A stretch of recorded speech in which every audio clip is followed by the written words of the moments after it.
one more time, how do I get the little,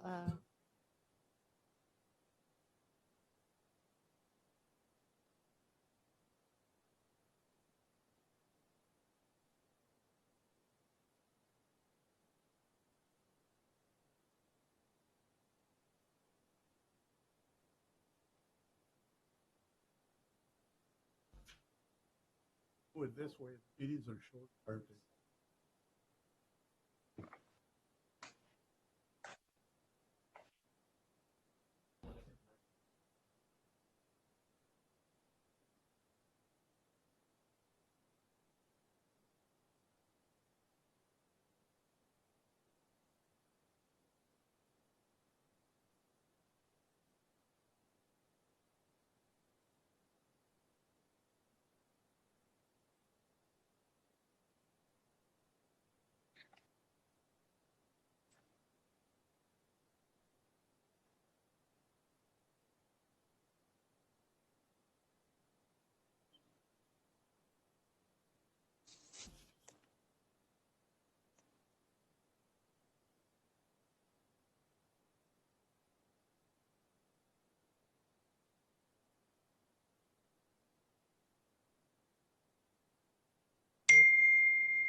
Can you hear me? yes, we can hear you. Hear you? Can you hear me? Yes, we can hear you. The chairman, Again, Tom.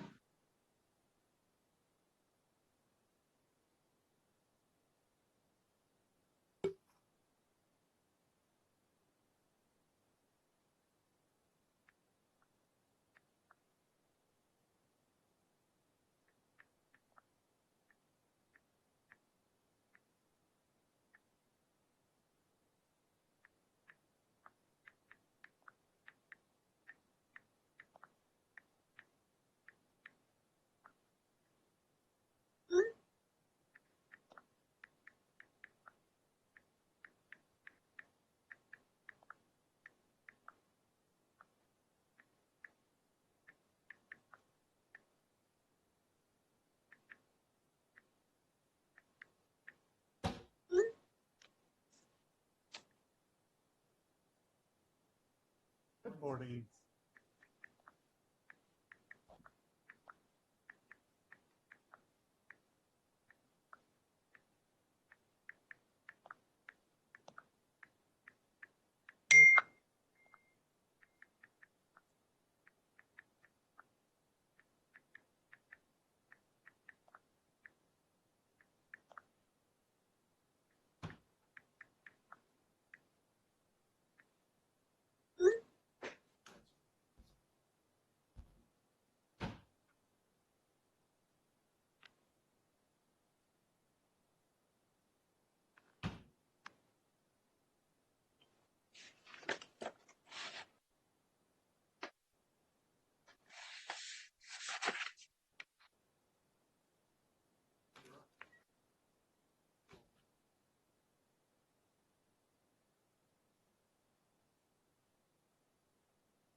Ready.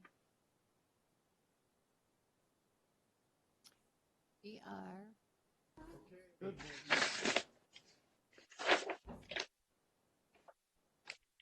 Good morning. We ready to roll? Yes, we're good to go, Chairman. Okay, this meeting of the Madera County Board of Supervisors is now called into order, and we'll begin with a roll call of those present online and in person. Okay, roll call. Supervisor Rodriguez? Here. Supervisor Rogers? Here? Supervisor Poitras? Supervisor Frazier? Supervisor So Frazier. we just unmute him. Supervisor Frazier? It's late now. Supervisor Frazier, we're taking roll call. Supervisor Wheeler? Supervisor Wheeler? That was a good catch on that. That's, Supervisor Wheeler, we're taking roll call. yeah. I don't think Brett knows we're live. Supervisor Frazier?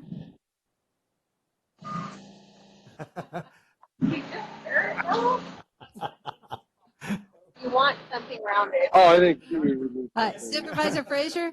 rounded. I think it was just okay. They did the diaper. Somebody Okay. give him a call, would you? Somebody call him real quick. So we know that they're present. I'm Yeah, gonna we know mute they're them right present. We're now. going to move on. Go ahead and mute that line if we could, so Okay, we'll we did wait that. till he knows. Okay. Okay, so County Clerk of the Board, do we have any additions to the agenda this morning?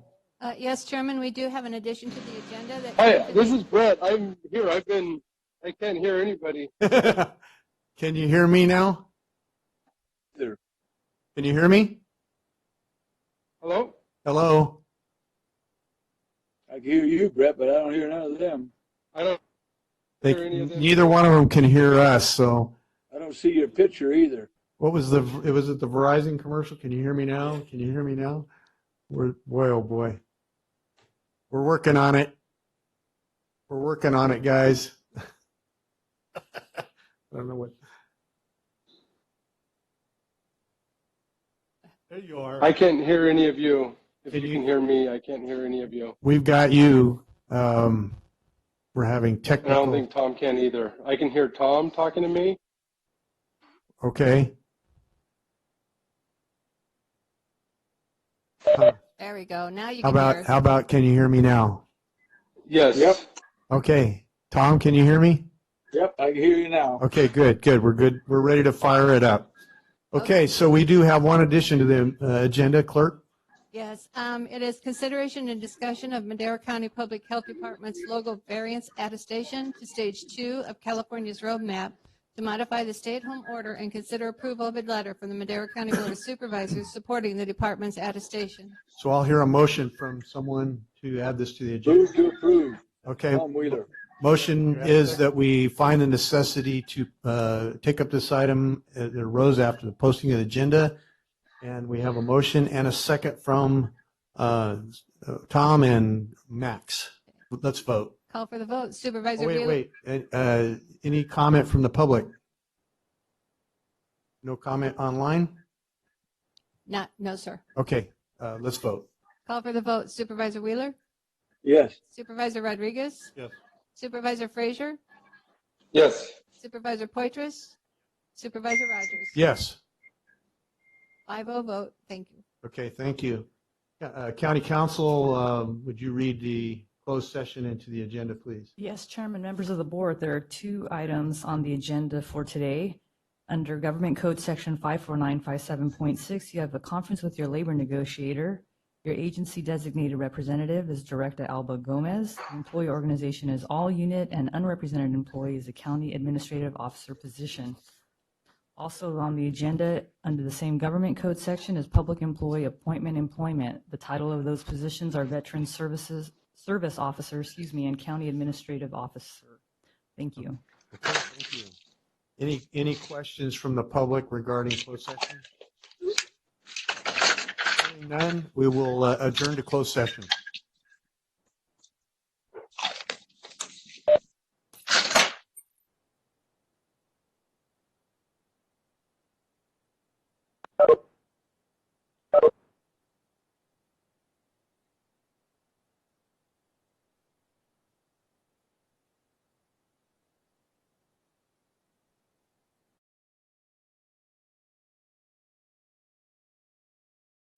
just to let everyone know that closed session is going to be going past 10 o'clock, so we're not quite sure what time public session will be starting, but it will be shortly after 10 a.m. Thank you.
Good morning. This is Maddie. It's unusual that they take this long in closed session. They usually come out of closed session and start the meeting. So Maddie, just so you know, everyone can hear you. You're public right now. Good morning, Rhonda. Good morning. So This is Maddie. Oh, Maddie, sorry. That's okay. hold on a second. Yeah, my audio is kind of low right now. I'm not sure if it's my end or. I can hear you okay. Can you hear me okay? You're a little low. Let me Okay. try this. I'm not sure if. I can hear you.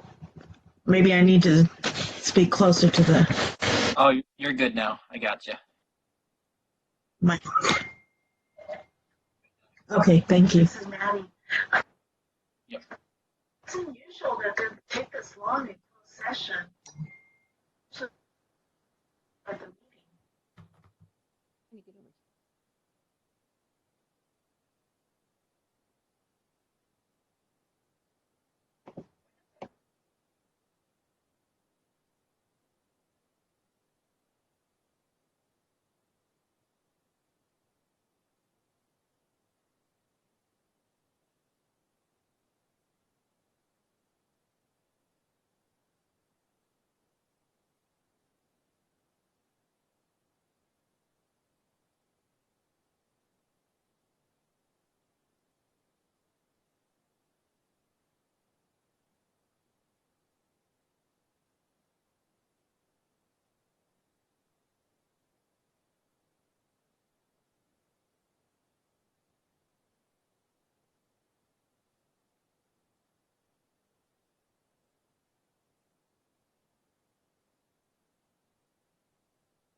Hi, this is Rhonda with Clerk of the Board. I have a participant, but I don't have a name. Can you tell me who you are? I have Robert Hopkins, and I have M. Gomez, and then I have someone else. So that's Maddie Mendez. Thank you, Rhonda. Thank you.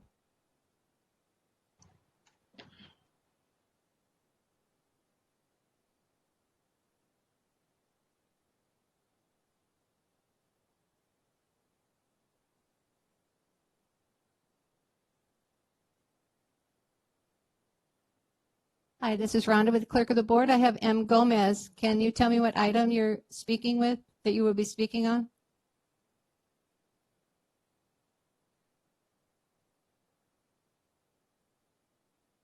Am I unmuted? I'm sorry.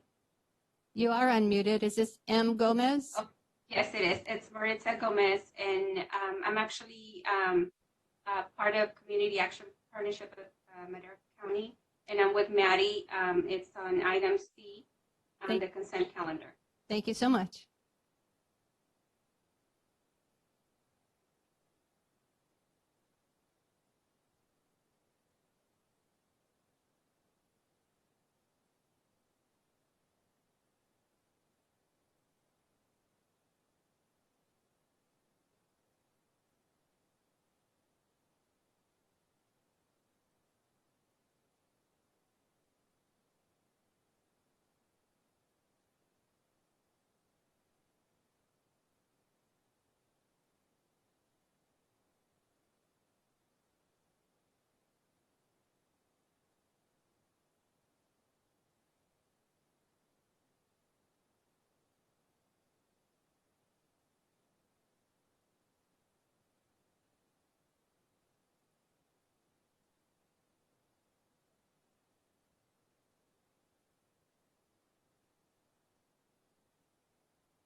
Okay. What an interesting time we're in. Good morning and welcome to the Madera County Board of Supervisors meeting. And we are back from closed session. County Council, anything to report from closed session? Chairman, there are no reportable actions from this morning's closed session. Okay. And we will continue with closed session after we do have an item that is unfinished. And so we'll get back to that later. At this time, we're going to open and close. Does anyone have anyone to open and close in memory of? Your mic's off. Here it is. Yes, No. Mr. Chairman, I'd like to open and close in memory of Tom Skinner. All of us knew Tom. He was a long-term planner in the area. He passed away last Wednesday, and I'd like to offer my condolences to his family and his wife, Terry. They've been married 50 years this year, and so great guy, and so want to remember him. Yeah, I sure appreciate you bringing that forward. I worked with Tom at the city of Chowchilla. He was our city planner when I was a city councilman and mayor there for 9 years. And I learned a lot from Tom. Tom was quite adept at his profession. I saw Bill grow up there, his son, which is really interesting because now he's in the profession as well. And it's very close to home for me because he was a close advisor and we worked together quite a long time. So he will be missed, and thank you for bringing that forward. His memory will linger on in a good way. Anyone else? Hearing none, we will have the invocation and pledge of allegiance. Let's stand at this time. I'm going to ask, we don't have a pastors association here. Rob, would you mind doing the invocation?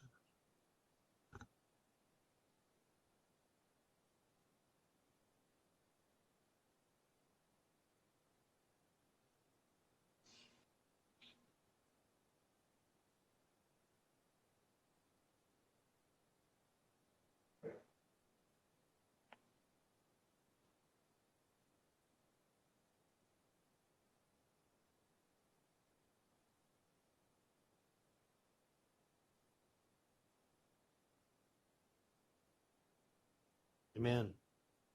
I'm going to ask that you salute the flag with me, and with all her faults, she's still the greatest nation to ever exist. I pledge allegiance to the flag of the United States of America and to the republic for which it stands, one nation, under God, indivisible, with liberty and justice for all. Thank you. You may be seated.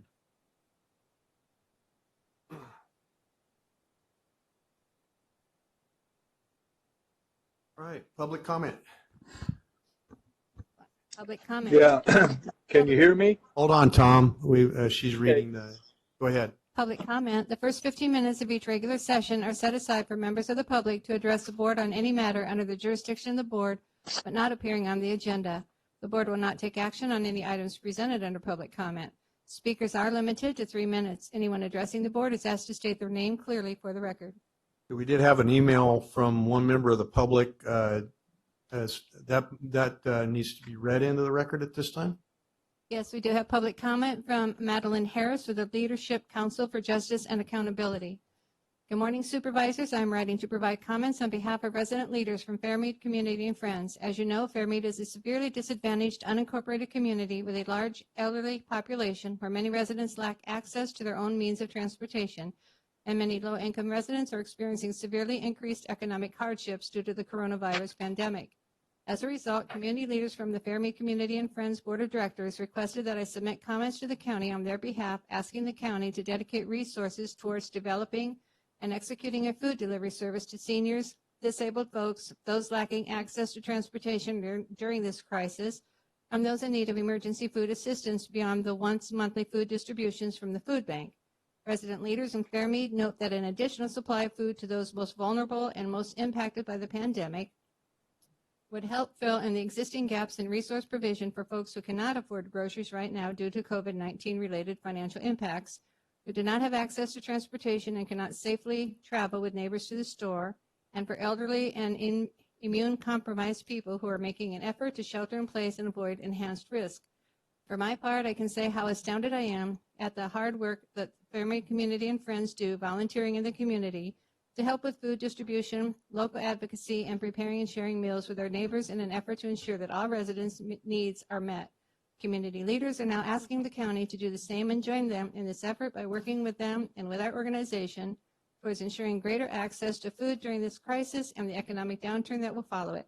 We look forward to working with you all towards this end. Gratefully, Madeline Harris. Thank you. Any other public comment at this time? Yeah, I do. Go ahead, Tom. Yeah, I'm not sure if Bobby is listening to this or not, but it's his birthday day, and I'd like to all of us sing happy birthday to him. So, Well, okay, I guess ready? I'll lead out in it. Happy Okay. birthday to you. Happy birthday to you. Happy birthday, dear Bobby. Happy birthday to you. All right. And can I get a whoopee whoopee from you, from Tom? There we go. All right. Let nobody say we don't have a sense of humor and a love for our people. So, Mr. That's for Chairman, sure. it's also Yes. Ahmad's birthday. all right. We have to do it again? Yep, do it Absolutely. Happy birthday to you. Happy birthday to you. Happy birthday, dear Ahmad. Happy birthday to you. You may wish we hadn't have done that after all that. Anyway, congratulations on making another milestone, huh? Yeah, every day we live is a good day. All right. So we are at what item?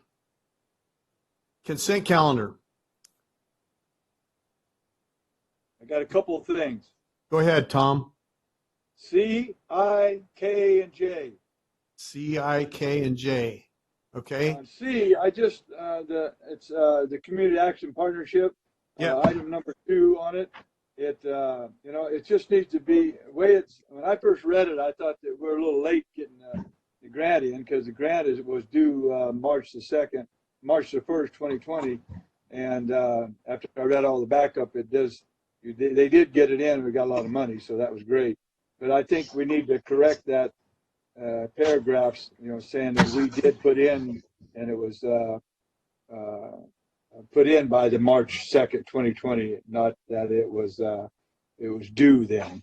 Right. Just to correct, and I think to explain it for the public, because the public right now looks at that and they couldn't tell. And then on item I, I think that letter says it's 2.0, and we got to need to change it to 2.5, right? I'm unsure of that.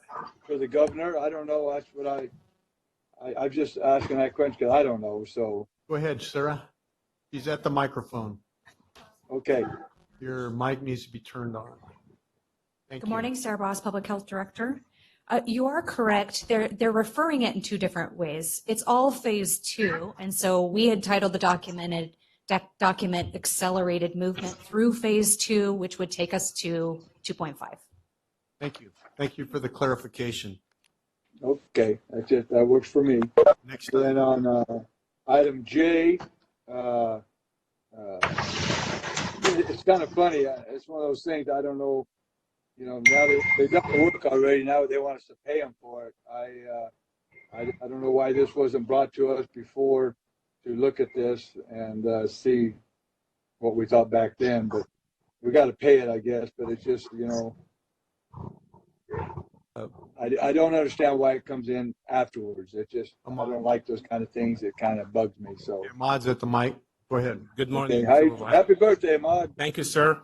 It's me, actually, and 3 others in the office. I'm going to say happy birthday to Joshua Kirk, Patty in our office, and also our building official. Debbie is her birthday as well. So happy birthday to Oh, everybody. man, all kinds of This is the birthdays. May 19th club. I guess it's Wow. growing. Wow.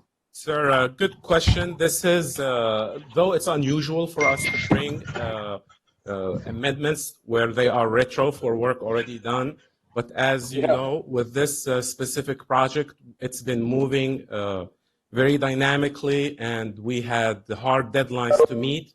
Compliance Solutions, we have a very good relationship with them. They elected to continue the work so we don't drop any deadlines. So it's work that they have completed, and there's still more to complete. Yeah, no, I knew it was. I just wanted to, you know, we just need to get those things to us beforehand. It looks kind of funny to me. Sure. If you're outside in the public, look at this. How come we're already paying them? I mean, paying them more when they got a contract and already got the work done, you know, so. Absolutely. It's just, Thank you know, Right. I agree. I just wanted an explanation to the public. Right. Thank you, Ahmad. Next item. Item K, Stephanie, I'd just like to know the other bidders. I know I probably never said it to you, but I always like in the backup the how many bids we get for any kind of project.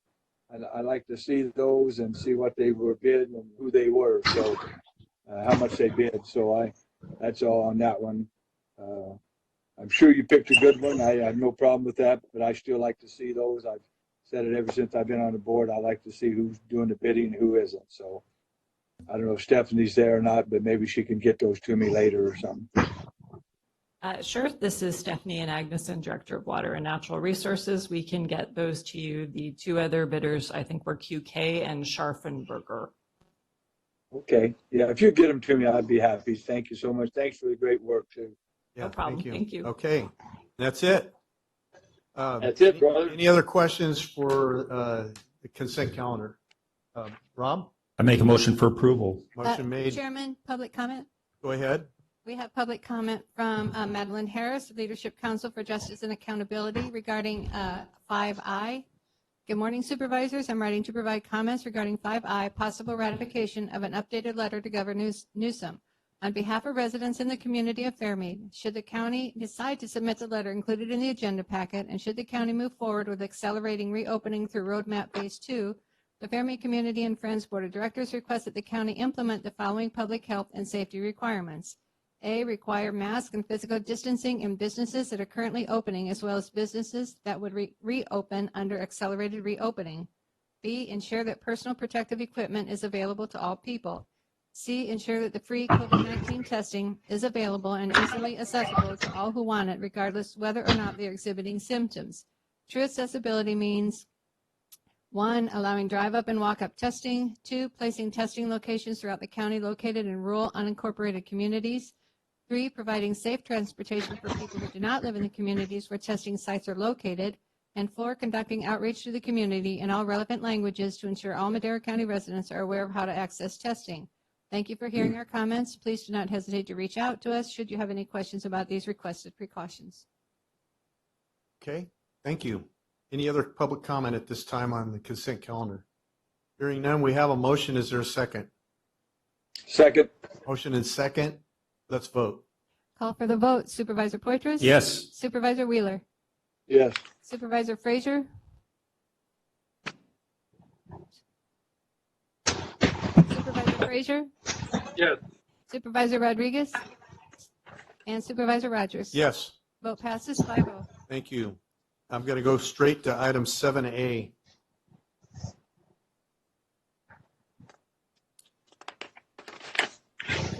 Sheriff Coroner's Office, presentation of certificate of resignation to Brent Donnelly, California Highway Patrol Officer, for going above and beyond in his call of duty. Sarah? Morning, I Mr. think Chairman. recognition. Yeah, recognition, not resignation. So We're make that, trying to let you go. official that that's not why Chief Stewart's here. So good morning to our friends from CHP, including Chief Rich Stewart, who is your Central Division Area Commander. He has quite a number of folks working underneath him, and we're here to honor one of his employees today.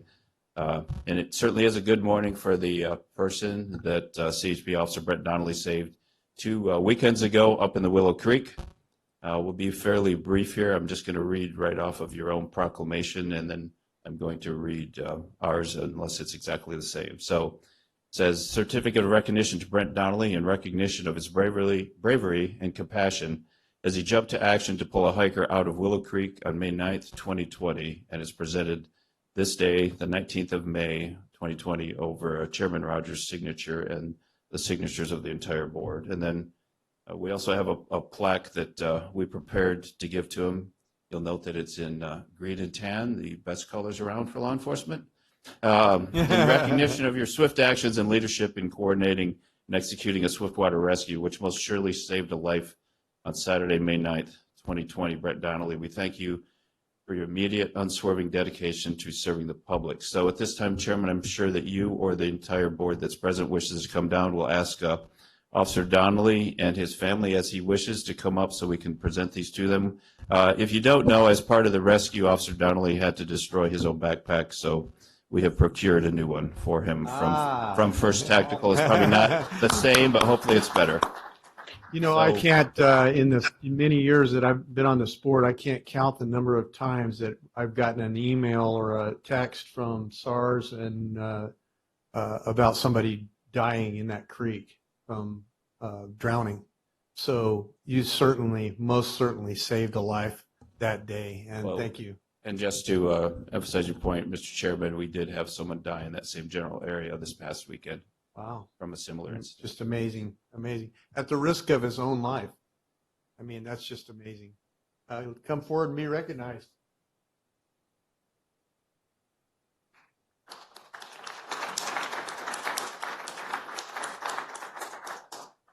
Hey, Rhonda, I can't see the board part of it. I don't know what's wrong, what I've done wrong. Okay, let me see what we can do. Yeah, there's just two of Tom, which is too many. Oh, there should be three. What do you mean? Instead of the board, I got a picture of me. It says Rhonda Cargill and then a picture of me. Is that what you see, Brett? That's what I see. Hey, Brett, how do I change my background on this one? I can't get it done for some reason.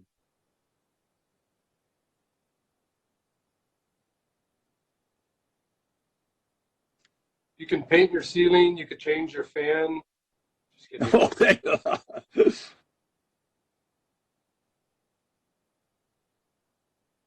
Keep muting me.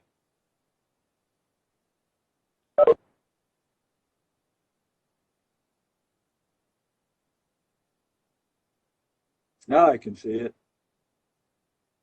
Now we can see it. That looks great. Now we can't hear it. No, and I can't see it again. I see you, Brett. Oh, I see it down to the bottom. Swipe. There it is. Muted, yeah.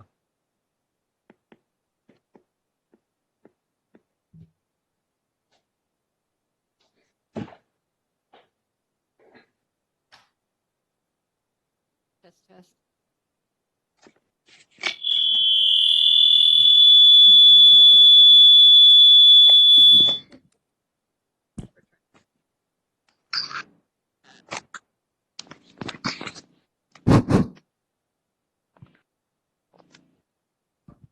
Can you hear me? Okay. I just want to take a minute to thank everybody for pouring of kind words and support. I certainly didn't expect this to become quite what it did. I think it's important to remember that I wasn't the only one there. There were several other people that were there that helped me. I just had the bright idea, I guess, and it worked out. But I appreciate the kind words, like I said, and I appreciate the support. And thank you all very much. Thank you.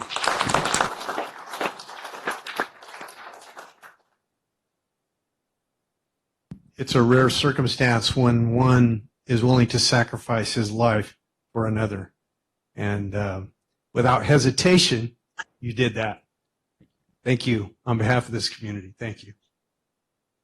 Thank you. You should be very proud. Anything you'd like to say?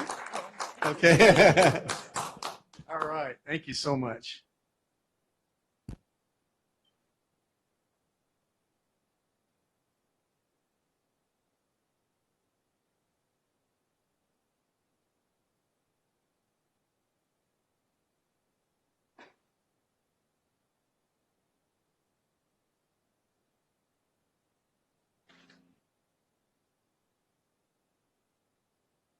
As you're leaving, on behalf of this board, thank you all for your service and your service to this community. We appreciate you.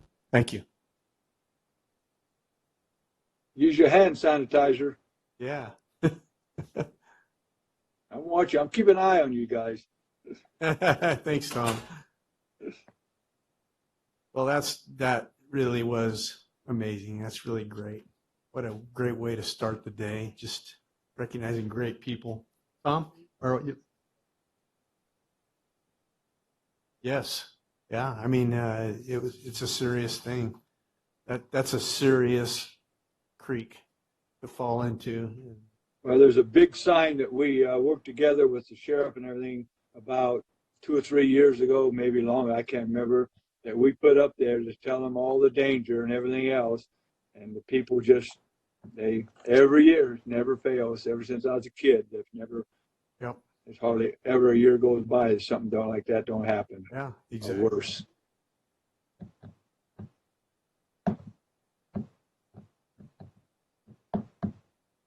Yeah. Yeah. People don't realize the force of water. Once you get pinned up against a rock or a tree, you're not going to move. That water pushing you, the strongest person, the strongest swimmer will not be able to move. And it's just impossible. Certainly recognize the extreme bravery of that gentleman who, at the risk of his own safety, did what he did. Amazing. 7B. 7B. We're not going to do the public hearing? Yeah, I'll do those next. I thought I'd get Dennis on his way. Oh, okay. 7B, Behavioral Health Services Department proclamation proclaiming May 2020 as Mental Health Month. Whereas Mental Health Month is essential to everyone's overall health and well-being, and whereas all Americans face challenges in life that can impact their mental health, and whereas prevention is an effective way to reduce the burden of mental health conditions, and whereas there are practical tools that all people can use to their mental health and increase resiliency, and whereas Madera County has partnered with Credible Minds to provide effective tools that all community member can access at www.livewellmadera.com. And whereas with effective treatment, those individuals with mental health conditions can recover and lead full, productive lives. And whereas each business, school, government agency, healthcare provider, organization, and citizen shares the burdens of mental health problems and has a responsibility to promote mental health wellness and support prevention efforts. Now therefore be it proclaimed that the Board of Supervisors of the County of Madera, State of California, does hereby proclaim May 2020 as Mental Health Month in Madera, California. We call upon the citizens, government agencies, public and private institutions, businesses, and schools in Madera to recommit our community to increasing awareness and understanding of mental health, the steps our citizens can take to protect their mental health, and the need for appropriate and accessible services for all people with mental health conditions. Dennis Cook, Director of Behavioral Health Services. Thank you for recognition and of this proclamation for your board today that recognizes May every year as Mental Health Month. And our color is lime green, and proud to wear the green today. And so usually in our clinics today, we are working with people that have severe mental illness, whether they have severe depression, whether they have schizophrenia, whether they're hearing voices, whether they're struggling to interpret reality. There's also the other side of the spectrum, those people that are having a lot of anxiety, especially in these times we're living in right now. People are sheltering at home, worrying about if they're safe. Maybe they have a lot of kids at home, and that can cause a lot of struggles. And so a few months ago, not because of the pandemic, but it really helps to emphasize this, Behavioral Health Department, Public Health, Social Services, CAPMC, and the representative from Valley Children's Hospital, the five of us worked with a company called Credible Minds to put together, and they have developed a web page that we actually purchased for the staff members of Madera County and all residents of Madera County. And if you go to Live Well Madera, you could go on there and see all kinds of topics, videos, chat rooms, resources. So usually if I'm having like anxiety or sleep problems or want to know how I can work with my kids at home that are not in school, I could go onto the internet and put in anxiety. And then I will get a list of resources. One of those is always drink more vinegar. It seems like whatever I Google, it says drink more vinegar as a cure. Acid reflux too. Yeah. And those aren't credible resources. We don't know how to determine, is this a good resource to use or not? But once you go onto this website, they've all been vetted by professors, by authorities in the field, and then you can help you to determine, is the best way I learn is to watch a video?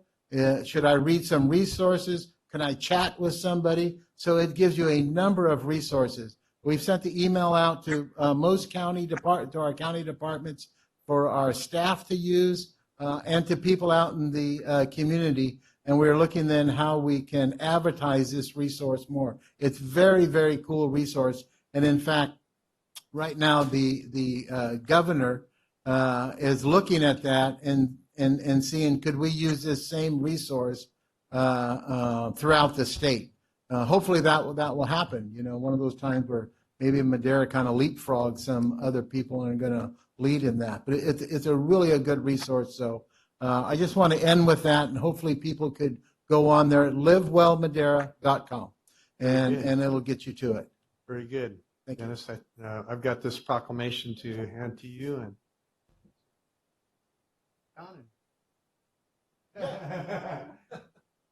we can come down and get a picture. Do that.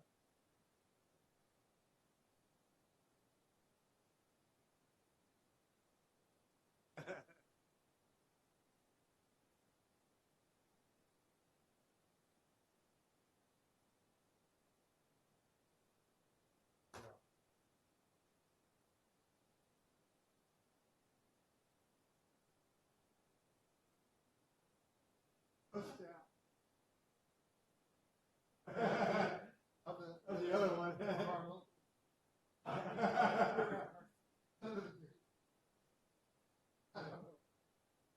And Dennis, to piggyback on what you were saying about people going on typing in anxiety onto the internet, any amount of time that you spend on the internet is just going to either make you feel more anxious or it's going to tell you that you have it. So it's good to have those resources. Thank you, Supervisor Frazier. I agree.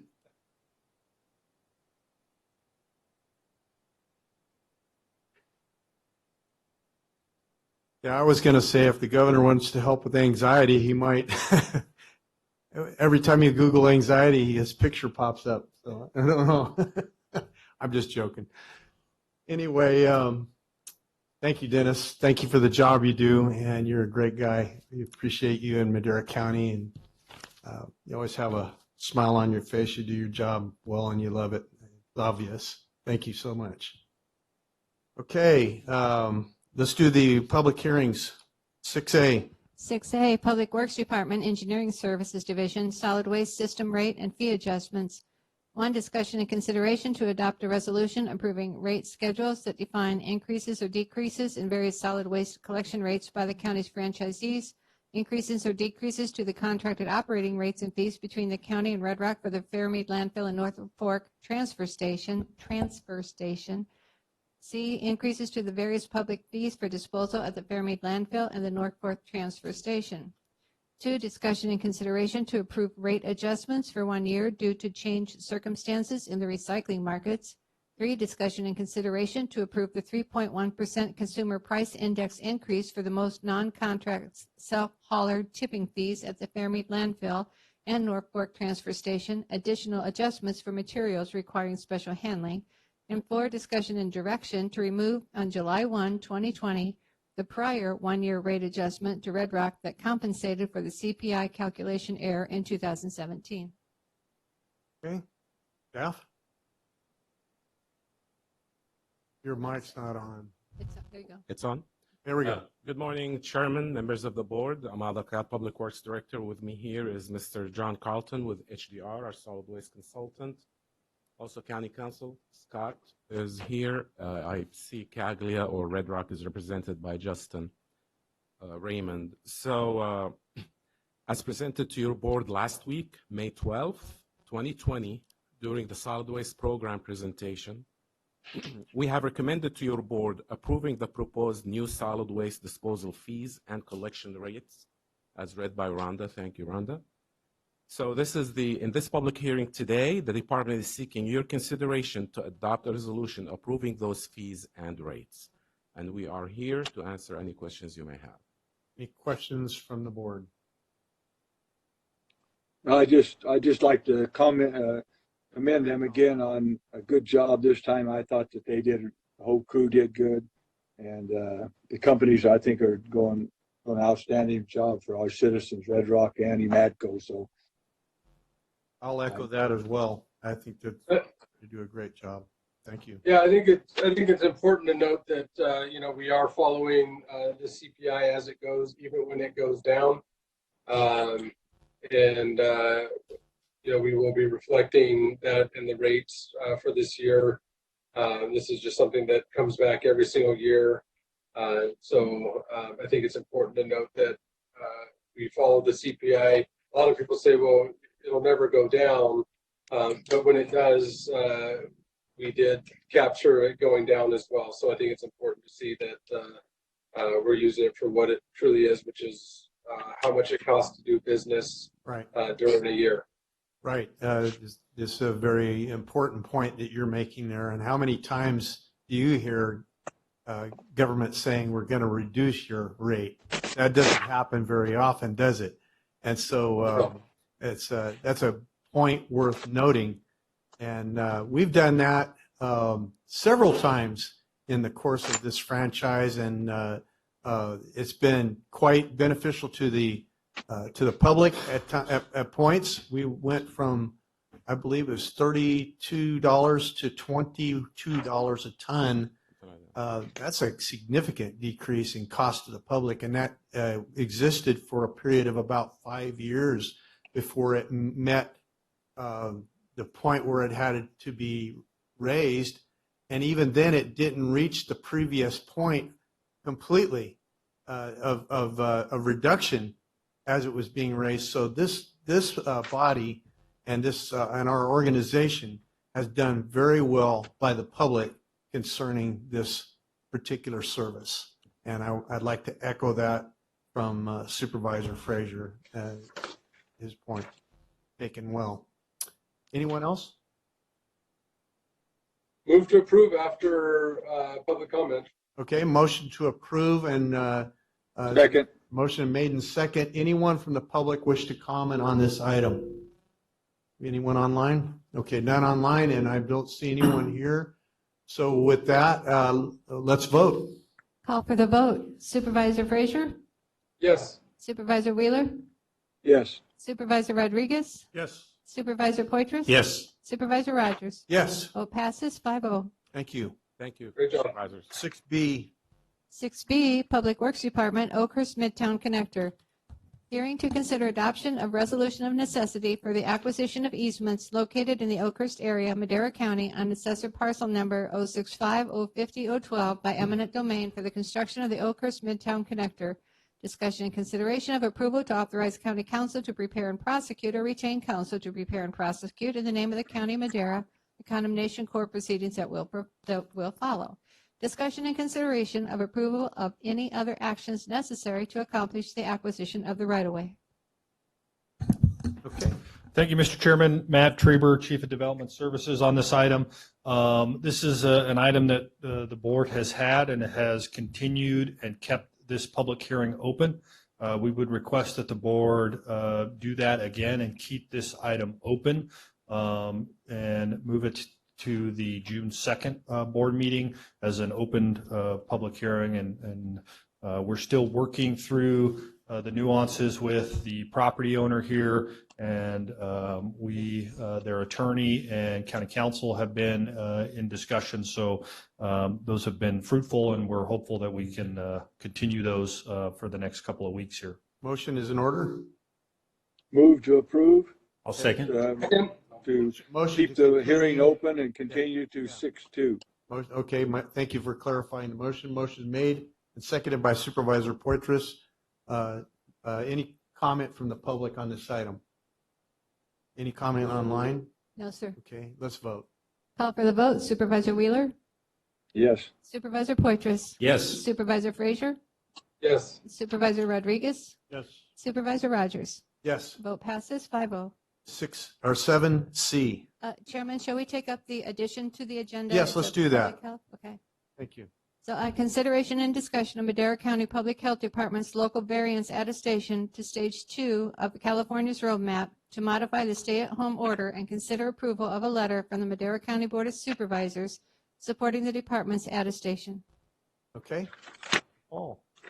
All right, Chairman of the Board, members of the Board, thank you for your time in considering our attestation that we prepared that demonstrates that we do meet the requirements of the state latest requirements for requesting a variance to accelerate the reopening in Phase 2. To request a variance requires a letter of support from the Board, so I'm here to review what's in our attestation, review over the llast 2 weeks what has changed, and to answer any questions about what we put forward. Where we were a week ago, the original criteria to request a variance, we almost met all of them, but there was one we just barely missed. Based on the science of the epidemic, the outbreak in Madera County, we had requested that the state consider an exception, and that was the letter that the board sent to the state. While we did not receive a specific response from that request to the state, I believe they heard our feedback, and that from many other counties in the area. The fact that a week later they have come out with new criteria to allow a county to request a more rapid reopening in Phase 2, a variance to the stay-at-home order. The new criteria we meet easily. The criteria before were 10 cases per 100,000 in the last 2 weeks. They've changed that to 25. We have never been over 18, and we're currently at about 15, fluctuating. Their other criteria is very specific. Your hospitalizations, you should have fewer than 20 people in your county in the hospital for COVID-19. We have 0 currently, and we've never had more than 2. So because we so clearly meet the new criteria, we wanted to complete this attestation quickly. My apologies that you didn't have it until this morning. The actual final draft of their requirements did not come out till 7 p.m. last night. Completed it after that. And in doing that, I have to thank Sarah and Dr. Surjenko for a few months ago with foresight suggesting that we needed a detailed plan for reopening for the Madera County. And basically that plan meets all the other requirements of the attestation to demonstrate that our businesses, our hospital, and the health department are going to be able to manage this reopening in a clear, thoughtful way. The objective criteria I already went over that we meet by a mile, the incidents and the hospitalizations. The rest of the requirements are basically requirements, again, to demonstrate that your businesses have a plan. We have worked closely with our businesses so that they have a risk assessment and mitigation plan before reopening, that our hospitals are prepared, and as I said, they do not have any fear of surge. They have an excellent supply of PPE and have worked well with us, coordinating any COVID patients that we've had in the past. Again, that the public health department is prepared for things like an increase in the need for contact tracing, and that clearly we also are well prepared for. Other requirements that they want us to address are also what was brought up in public comment, and so I wanted to go over those as well. Testing is critically important. To date, we have always had the resources to test people with symptoms to find out if their illness is due to COVID or not. But what's changing in the next few weeks is we're moving forward much more into surveillance testing anybody who requests testing people who are asymptomatic, and we're doing this in 2 ways. Starting next week, the state is providing an OptumServe test site, which will open on the fairgrounds as our plan. That is open 12 hours a day, 5 days a week, test about 130 people per day. We think that will meet the requirements of a significant portion of the people in Madera County, but not all. And we've also in the last 2 weeks developed a testing site at the health department, which on Thursday we're testing out as a mobile site. And with that, we'll be able to outreach many other areas of the communities that may not be able to access an online scheduled testing site, but need to be able to do walk-up communities, an area where it's hard to travel to the fairgrounds to seek testing. So testing also increasing in hospitals and other clinical sites. The numbers of tests is going up rapidly. The other issue that was brought up is the availability of PPE. First and foremost for healthcare workers, Madera Community Hospital currently estimates they have a 90-day supply on hand of PPE. We're no longer having to request it emergently. There's still shortages that pop up, but we've been able to meet those at all times. And now, even with other businesses such as dental offices reopening, we're working on getting them the PPE, face shields and masks arriving daily. So for the businesses that are reopening, we are able to meet their people needs, and that is also a critical piece of being ready to reopen businesses in phase 2. As far as requiring masks, we've decided not to make that a mandatory order. However, we have issued business guidance to help mitigate the risk of transmission. And one thing to remember is that masks are helpful. However, social distancing, the maintaining 6 feet apart, the barriers between cash registers and people, so there's physical barrier between people are as or more important than masking. We encourage masking, especially in businesses that are working with the public. However, looking around at other counties and other states, there's been a significant number of incidents of assaults and problems in trying to enforce mandatory masking orders. We preferred to work to educate both the customers of businesses and the businesses themselves to try and comply with these measures going forward. So again, the attestation includes, first of all, do we meet the objective or criteria, which we do? Do we have a plan to increase testing? And do we have a roadmap for reopening businesses? And it's only phase 2 businesses. It does not include phase 3 businesses. Recommend opening basically all of them, except for schools, which we will continue to follow the regular, the state's guidance on. We do not recommend reopening schools more quickly than at the pace the state is going. They have not come up with guidance for schools to reopen at this point. Yeah, I'd like to, on behalf of the board, I want to just say how appreciative we are of the efforts that have been made by the Public Health Department, the director, and yourself, Dr. Paul, Sarah and Dr. Paul, for getting this important piece of information ready for this board meeting today. Not only that, but I see very clearly that we have been on a fast path to make sure that the public could open their businesses as quickly as possible the whole time. That we've been working toward that as a county, that's our goal, is to not keep people in the chains of COVID, but free them from this bondage as quickly as possible. And our staff, Sarah Boss and you, Dr. Paul, have done that in preparation for this beginning, this day, and moving forward. So I feel like we are really in a great position to get this thing open as quickly as possible from that standpoint. So thank you so much, and thank you for the very apt description as well. We should post that online. Again, amazing how concise, clear, and important you delivered this information. It should be posted online. Anybody else have any comments, Rob? Yeah, thank you, Mr. Chairman.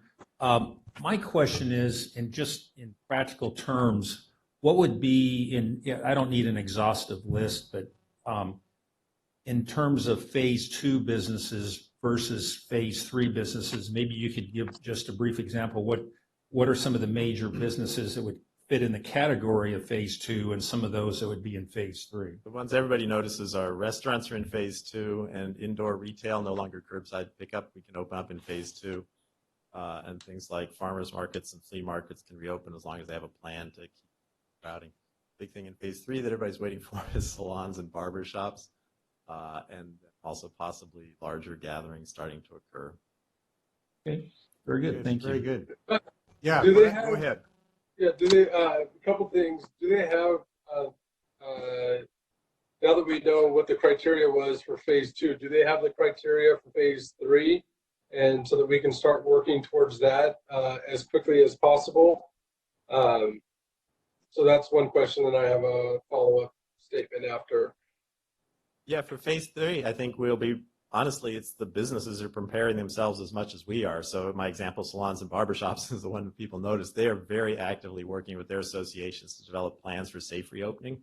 The other thing that we will also have over the next month is businesses have opened in other counties, other states, and there'll be, evidence from there what's safe and what may or may not work. So I think there'll be a lot more information about how to reopen businesses from other areas as we move into phase 3. There is no timeline for phase 3. They've stated it's going to be based on science. Will there be new cases after reopening phase 2? We don't have a timeline, which is very frustrating for people. But yeah, we're just like we were working with businesses and organizations to have a plan to be ready to reopen. That's really the issue for phase 3 as well. Okay, and now my statement is just in regards to how we've done this reopening, and I know there's been a lot of pressure to just say we're open. I think that would have put our businesses at risk, and I don't think any of us wanted to put any of them at risk of more scrutiny from state regulators or the state to come in and shut them down. I think by doing it this way, it's going to be more protective of those businesses. We were always behind them, trying to get them open as quick as possible. And so I do appreciate the thoughtful approach to how we did this, to be able to get here without putting anybody, with a target on their back to being shut down by the state. So thank you for the measured approach, and we want to get into stage 3, stage 4 as quickly as possible, as safely as possible. This is something that's not going to be going away anytime soon. And so we just need to follow like what Dr. Paul said last week is, okay, if we can't stay on bed rest for 3 weeks, how do we safely get back to work? And so I appreciate the guidance and trusting in our businesses, and also protecting them and moving forward in a measured approach. Right. I think you made some really good comments there, and the important thing that we understand, and we trust the people of Madera County to make wise decisions, and I believe the evidence is there that they've done that. Also, Madera County has no desire to suppress anyone's business, anyone's operation. That's not our job. In fact, I would dare say in the county or in either of our incorporated cities, there has not been a single ticket issued regarding to COVID-19. Not a single ticket. Not a single enforcement action has had to take place where somebody was arrested. That is just non-existent in Madera County. And I think in terms of reopening, it's been our desire all along to make sure that we have a safe place to live, a safe place to do business. And I believe that's the design of our businesses as well. They want to operate safely. Nobody wants to catch a virus and get sick or die. So they want to operate safely, but they want to operate. And it's very sad to me that there's some fear of government out there, and not fear necessarily of Madera County, because we haven't been that hammer. But from the state side, there's been a threat of a loss of those state licenses that are involved there. And we certainly have favored the liberty side of this thing, I think, more than anything. And to blatantly, like you said, go out there and say, yeah, we want to open up the county of Madera to everybody, or declare ourselves wide open, would have only been symbolic, and would have put a crosshairs on those businesses in our community that have state licenses, and would have flooded the regulators into our region, who would have shut down businesses, and maybe in some cases permanently. I don't think that's what any of us wanted. We want to do something real, not symbolic. We live life in a real way here, not symbolically. And that's our concern, is for our citizens. So I agree. And I also want to, because those are like the state licenses for cosmetology, liquor licenses. We issued the business license, and I don't think that was ever in jeopardy from us. But and kind of to the points that we had made very early on in regards to golf courses, that people were going to be going out, so there was more control if they were open with guidance, and looking at there is creating this speakeasy style salon or barber shop now. People going out. I don't know if that's more dangerous or less dangerous than being in a protected environment where They could be wearing shields, face masks, have all of the disinfectants for clippers and scissors and all that. Right. Nail salons, beauty parlors, barber shops are some of the cleanest places you'll find because they're so regulated and have so many rules in terms of disinfecting. And that was before COVID-19. Right. So I don't know if there's some way to start, we have some of that guidance or figure out some ways to get them open so that we don't create, because I think it's starting to create kind of an underground barbershops, which no one would have ever thought that would have happened in our lifetime, right? Yeah. Pretty soon there's going to be the anti-salon league, not the anti-saloon league from Prohibition. But so I think if we can start working on some of that guidance just to make sure if it's going to be happening, how to safely get to there. So I think that's an important one. And then the other follow-up, what does this say in regards to parks and opening those back up? Sorry, Dr. Paul, that was supposed to be part of my first one. I believe parks are open and people can do recreational activities, but we're supposed to avoid large gatherings, crowds of people basically from more than one household. It's reasonable for households to go out together because they live together, obviously, but we're still trying to avoid gatherings, certainly of more than 10 people in parks and other areas. And it makes it difficult to sort out sports because some sports are recreation and there's not much contact, and others there's kind of a gray area. Some clearly there would be a lot of contact and are not recommended to reopen. Okay, that was the kind of the impetus for that question, because I know there's a lot of leagues that are, are they going to play without fans? But what parent is going to send their kids out just to play softball and then not be around? So that those are the questions. Are those more in like phase 3 as you start to be able to open up? So, as you move from individual sports to group sports, and the stands are a separate issue, that's when it starts to become more like a gathering and put more people at risk. Like some sports, you clearly can't keep people apart. Baseball is kind of in a gray area where you almost can. But as of right now, the group sports are not. I guess, and actually the state is already talking about how to work those into, I think, what will be phase 3. But as of now, it's really just recreation and kind of an individual level or household. Perfect. Thank you. That's all my questions and comments. Any other questions for Dr. Paul? And again, a hearty thank you to Sarah Boss and Dr. Paul for getting us ready for the board today and for your continued efforts through this uncertain and strange period of time in our history. I think we'll all look back on it and say, wow, we did pretty good back then. And it's been a good experience for all of us in some ways, a bad experience in some ways as well. So, well done. Move to approve. Motion is made. Is there a second? I'll second. Okay, motion made and second. Any comment from the public? None. Let's go to vote. Call for the vote. Supervisor Frazier? Yes. Supervisor Poitras? Yes. Supervisor Wheeler? Tom? Tom, you're on mute. Supervisor Wheeler? Yes. Supervisor Rodriguez? Yes.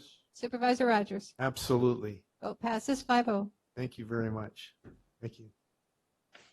Carry on in style. Thank you.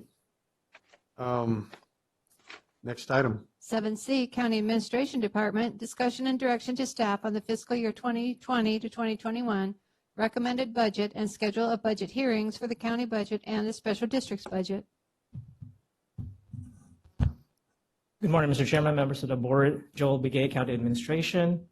On April 7th, the projected discretionary revenue shortfall related to the COVID-19 crisis was estimated at $3.9 million. After receiving one more month of actuals and updated information from the state and HDL, our sales tax contractor, the projected shortfall in the current year has been increased to $5.7 million and is now expected to continue through the next fiscal year. In order to adequately address the projected shortfall, we are recommending to delay the budget hearings to the week of September 14th. The CAO will use this time to work with all department heads to provide your board with sufficient budget reductions to align discretionary expenditures to projected discretionary revenues, However, in order to ensure that the auditor's office has the authority to continue paying bills and payroll after June 30th, we are going to be recommending a baseline operating budget for your board's approval on June 9th.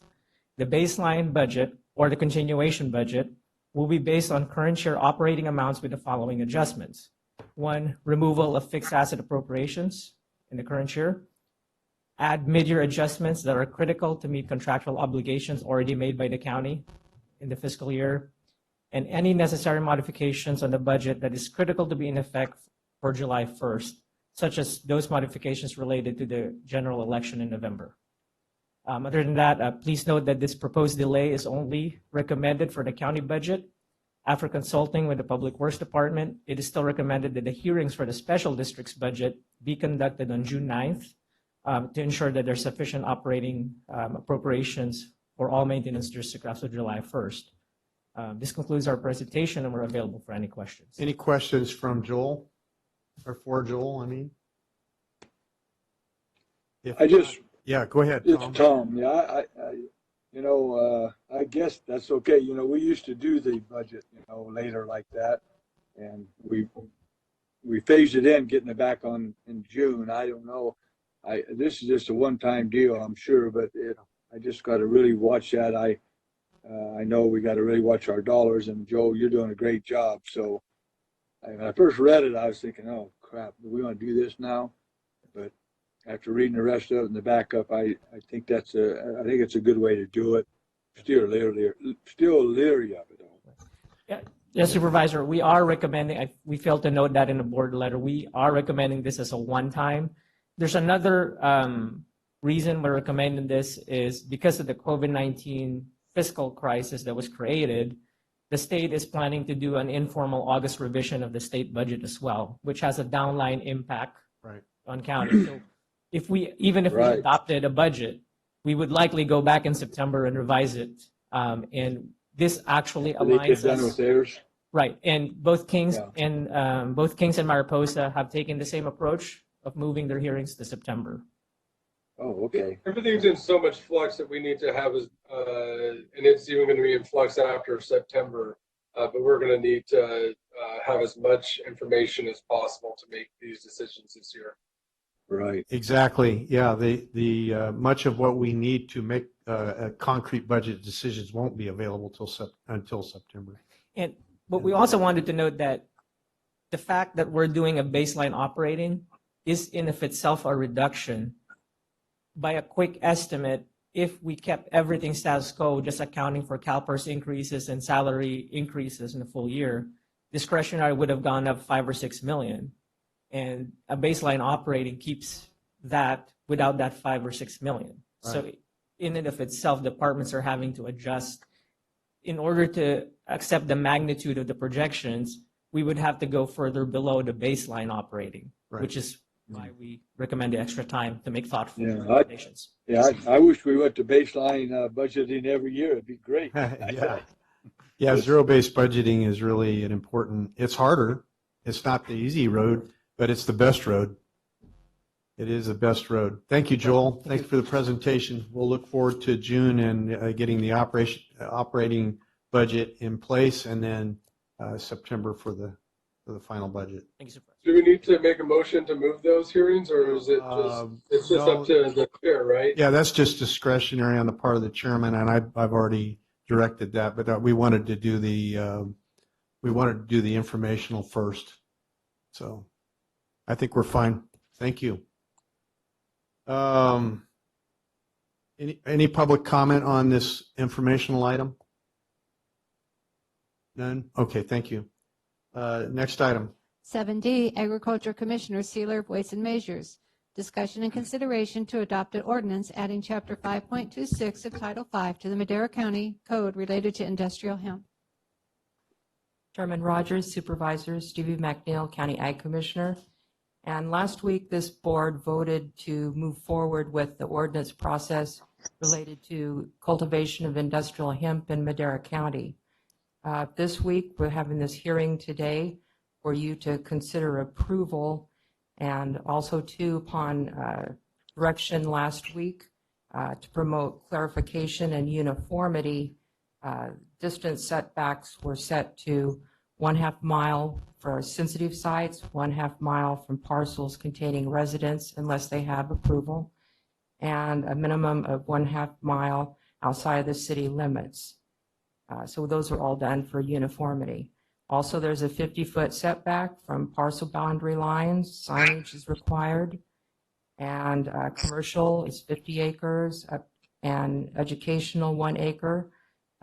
Cost recovery for abatement and enforcement costs, and a multiple response provision. I would like to remind that these things, and not just in this county, but statewide and federal and all the other counties, are in a state of changing flux. The federal rule said that they consider that to be a test period, and they will be changing theirs. The state has not submitted their plan to the federal yet, so there's probably going to be some changes. So this is kind of a living document. And so this week it's for your consideration of approval. Okay. Thank you. Any questions? David? Yeah, go ahead, Tom. Yeah, on item, in ordinance number 5.26.030, item E, I need to know why you left out drying. I was going to bring that up the other day. I forgot to read this again last night. This hemp is just like any other crop. Whether it's raisins, you got to dry them. If it's alfalfa, you got to dry it. If you bundle this up green, it's going to rot and or burn. And so I want to put drying back into that. I think that's really important that that's in there. Supervisor Wheeler, if you look at section B there, hemp cultivation, the definition is any activity involving the planting, growing, harvesting, drying, curing, grading, trimming of hemp, and other activities. Yeah. And so that is considered to be, considered to be part of the cultivation process. Okay. Why did we take it out of there then?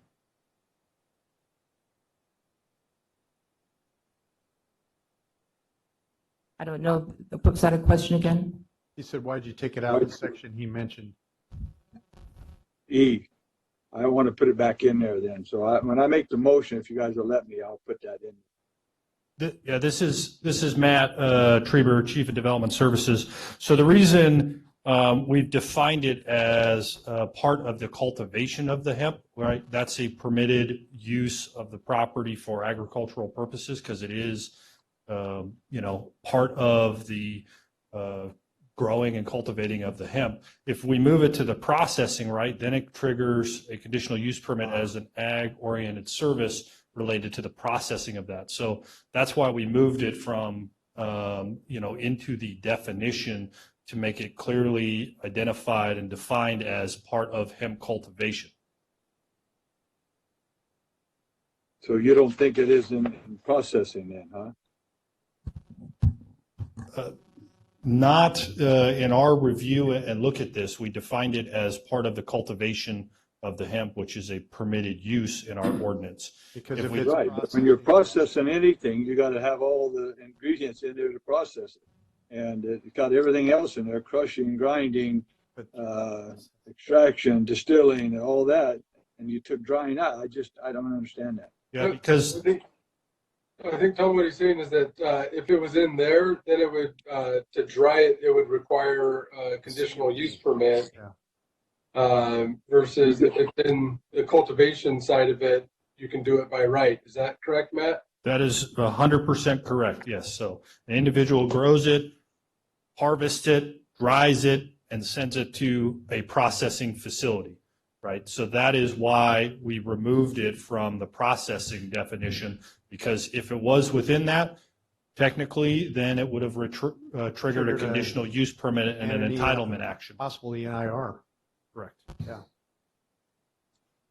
Yeah. And I guess that's good enough explanation for me. Falls under completely. I read last night. I was thinking, why in the heck did they leave that out? But I guess if it's in the other part, it would work. So okay, no problem. No problem. Any other questions on the ordinance? Mr. Chairman, I have a comment, but I like to hear public comment before I comment. Okay. Any public comment on this item? Do we have any on my line? No. Okay. Yeah, we have one public comment coming. Mr. Davis. Good morning, Mr. Chairman and the rest of the board. My name is Nick Davis, and I'm a director of Madera County Farm Bureau.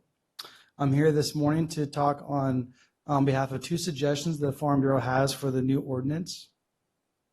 The first suggestion is currently a 50 acre maximum is the number of acres allowed for commercial purpose farming, and we believe it is still unreasonable. Madera County suggests the board to consider a maximum of 80 acres to be allowed in Madera County. The 80 acre maximum also raises concerns for the rest of the agricultural industry. If a limitation can be placed on this commodity, who is to say limitations will not be requested for commodities such as almonds, grapes, and pistachios in the future? Please remember that Madera is a right to farm county, which means a farmer has a right to plant whatever commodity they choose on whatever amounts of land they choose. The risk is the farmer to bear. But we do understand at Farm Bureau the importance of public health and believe that 80 acre parcel maximum acres is reasonable. And the second suggestion is currently we have a 1/2 mile parcel, a distance of 1/2 mile from any parcel containing a residence, excluding a residence owned or occupied by the permit holder or where written consent has been obtained from the resident owner. And also 1/2 mile from a sensitive receptor, which we believe and we support. Although we would believe that a 1/4 mile is a more reasonable setback. And for reasons that the county is zoned in 40 acre parcels, that would disqualify quite a few acreage parcels in our county. And thank you for listening. Appreciate offering those suggestions. Thank you. Thank you very much. Have a good day. Right. Okay, go ahead. Thank you, Mr. Chairman. I had an opportunity last Thursday afternoon to attend the Madera Farm Bureau board meeting. I like to attend those on a monthly basis. And so we had a chance to discuss the exact changes that Nick has just talked about.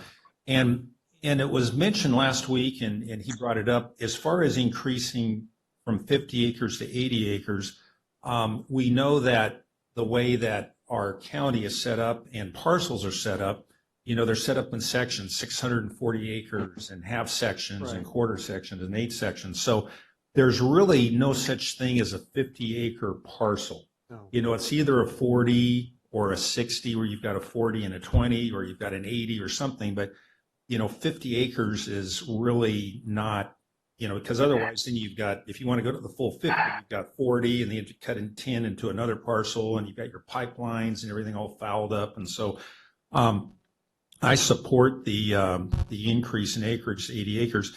And the other thing is originally last week we talked about a 1/4 mile from homes as far as a sensitive receptor. We increased that to 1/2 mile. But then after sitting down again with the Farm Bureau, they brought up a really good point, because if you go around our county, if you go to Ripperton, if you go to Lavina, if you go to Howard, if you go to Dixieland, you go to Dairyland, you go all over the place, especially say 10 miles in any direction from the city of Madera, you've got a lot of homes.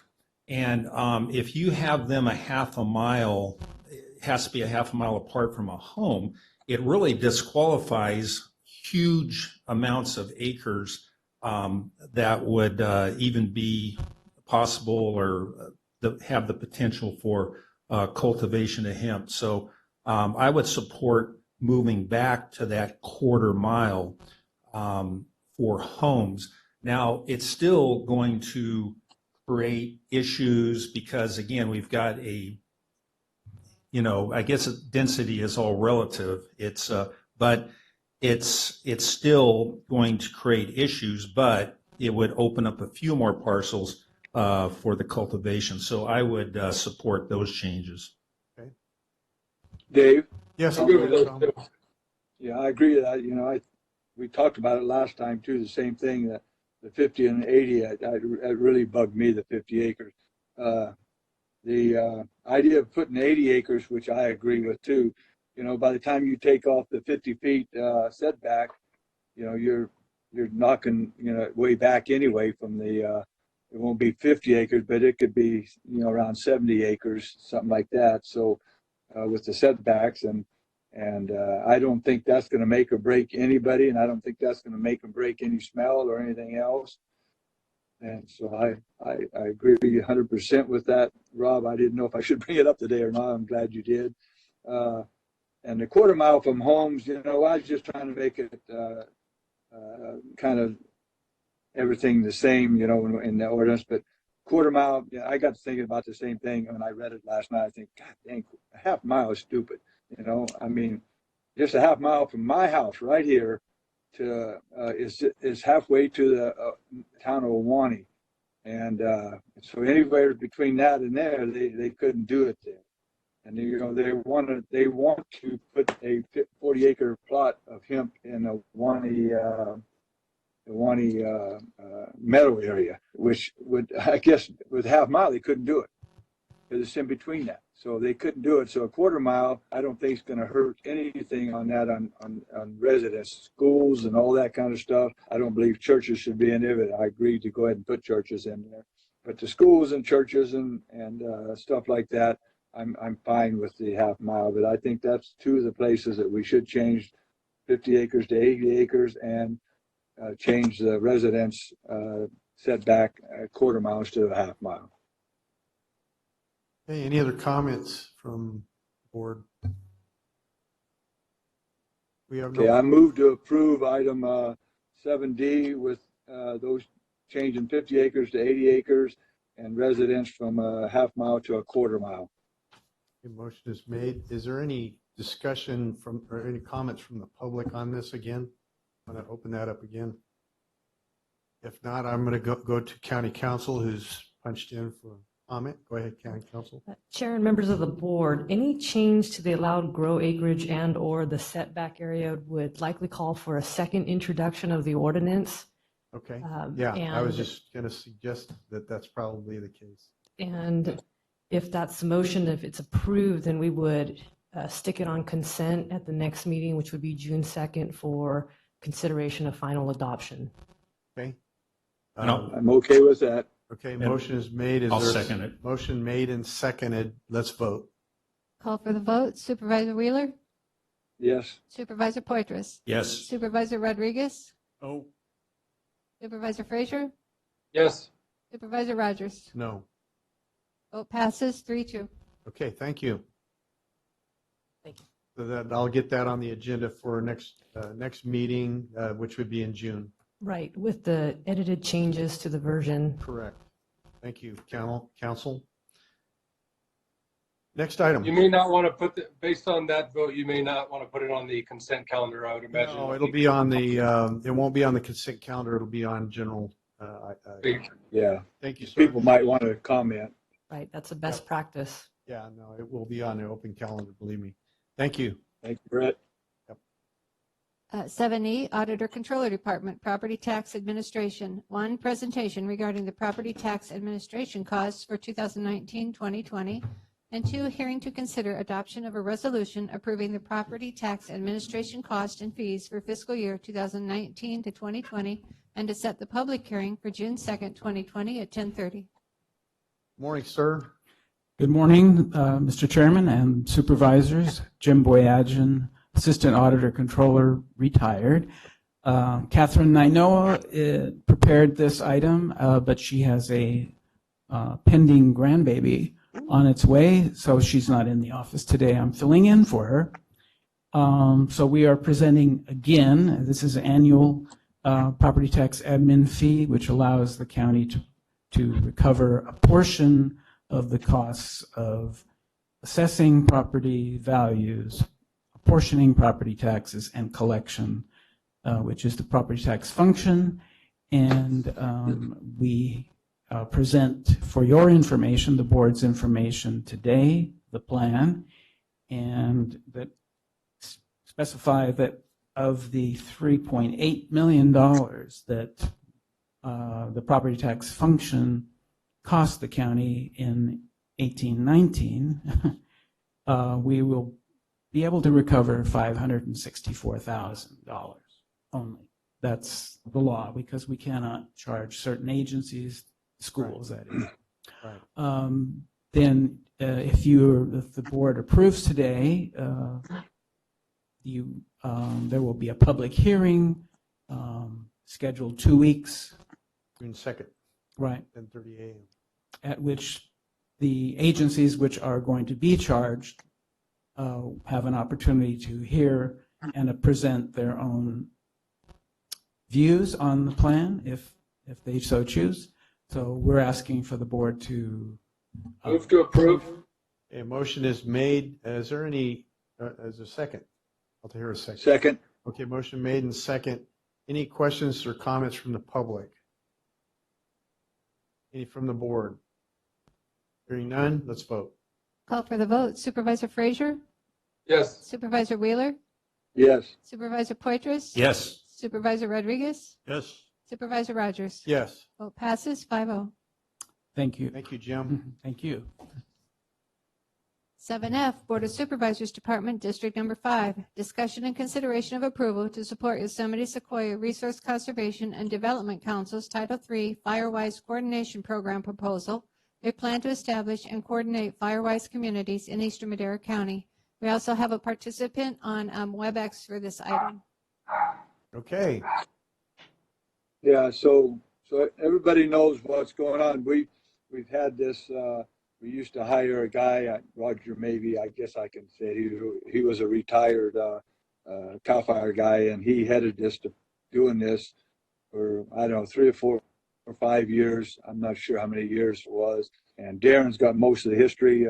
We worked with him, and we got a few communities signed up for the Firewise program, but we never got any projects going. And so about a year and a half ago, I talked to Darren and different ones about moving forward with this, especially with now they had another drought. We got trees dying again already, and we need to get these Firewise communities going.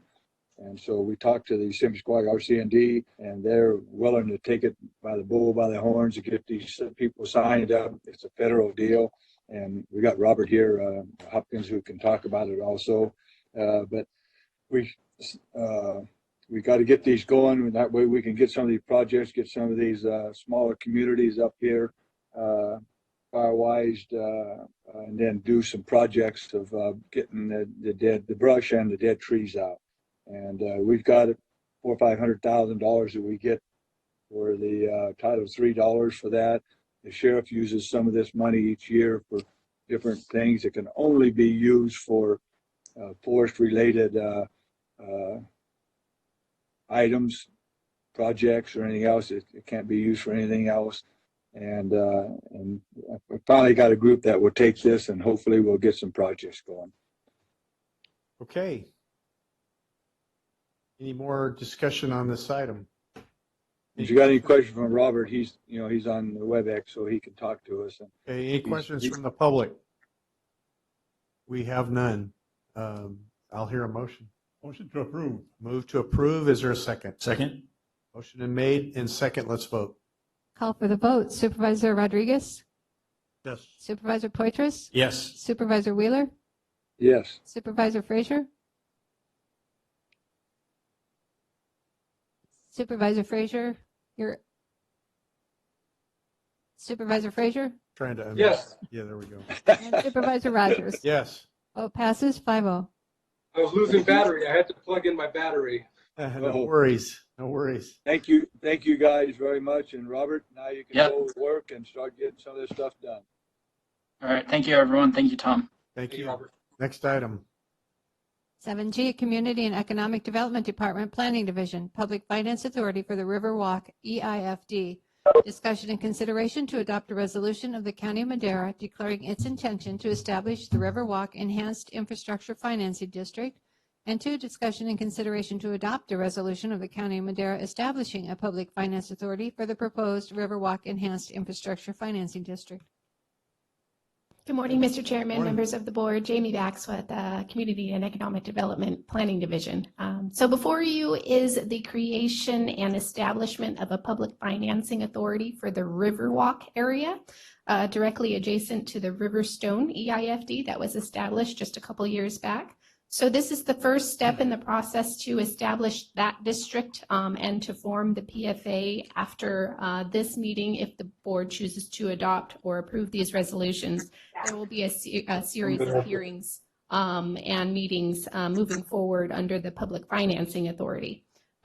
So when the Public Finance Authority is established, there will be additional public hearings that will be held in addition to the preparation of an infrastructure financing plan. And also, in the end, what the goal is to have the Public Financing Authority to potentially issue bonds for infrastructure within the district. So if you have any questions, I'm more than happy to answer. Any questions from the board? Not at all. Move to approve. Okay, motion is made, and there is a second from Max. Any comment from the public? No comment from the public. We bring it to the board and let's vote. Call for the vote. Supervisor Wheeler?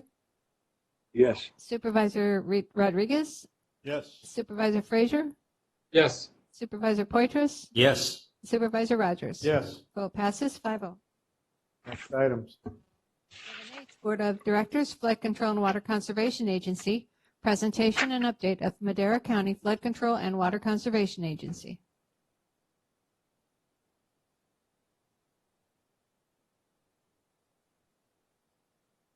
Good morning, Mr. Chairman, members of the board. Stephanie and Agneson, Director of Water and Natural Resources, here for your update on the Flood Control Agency and its activities.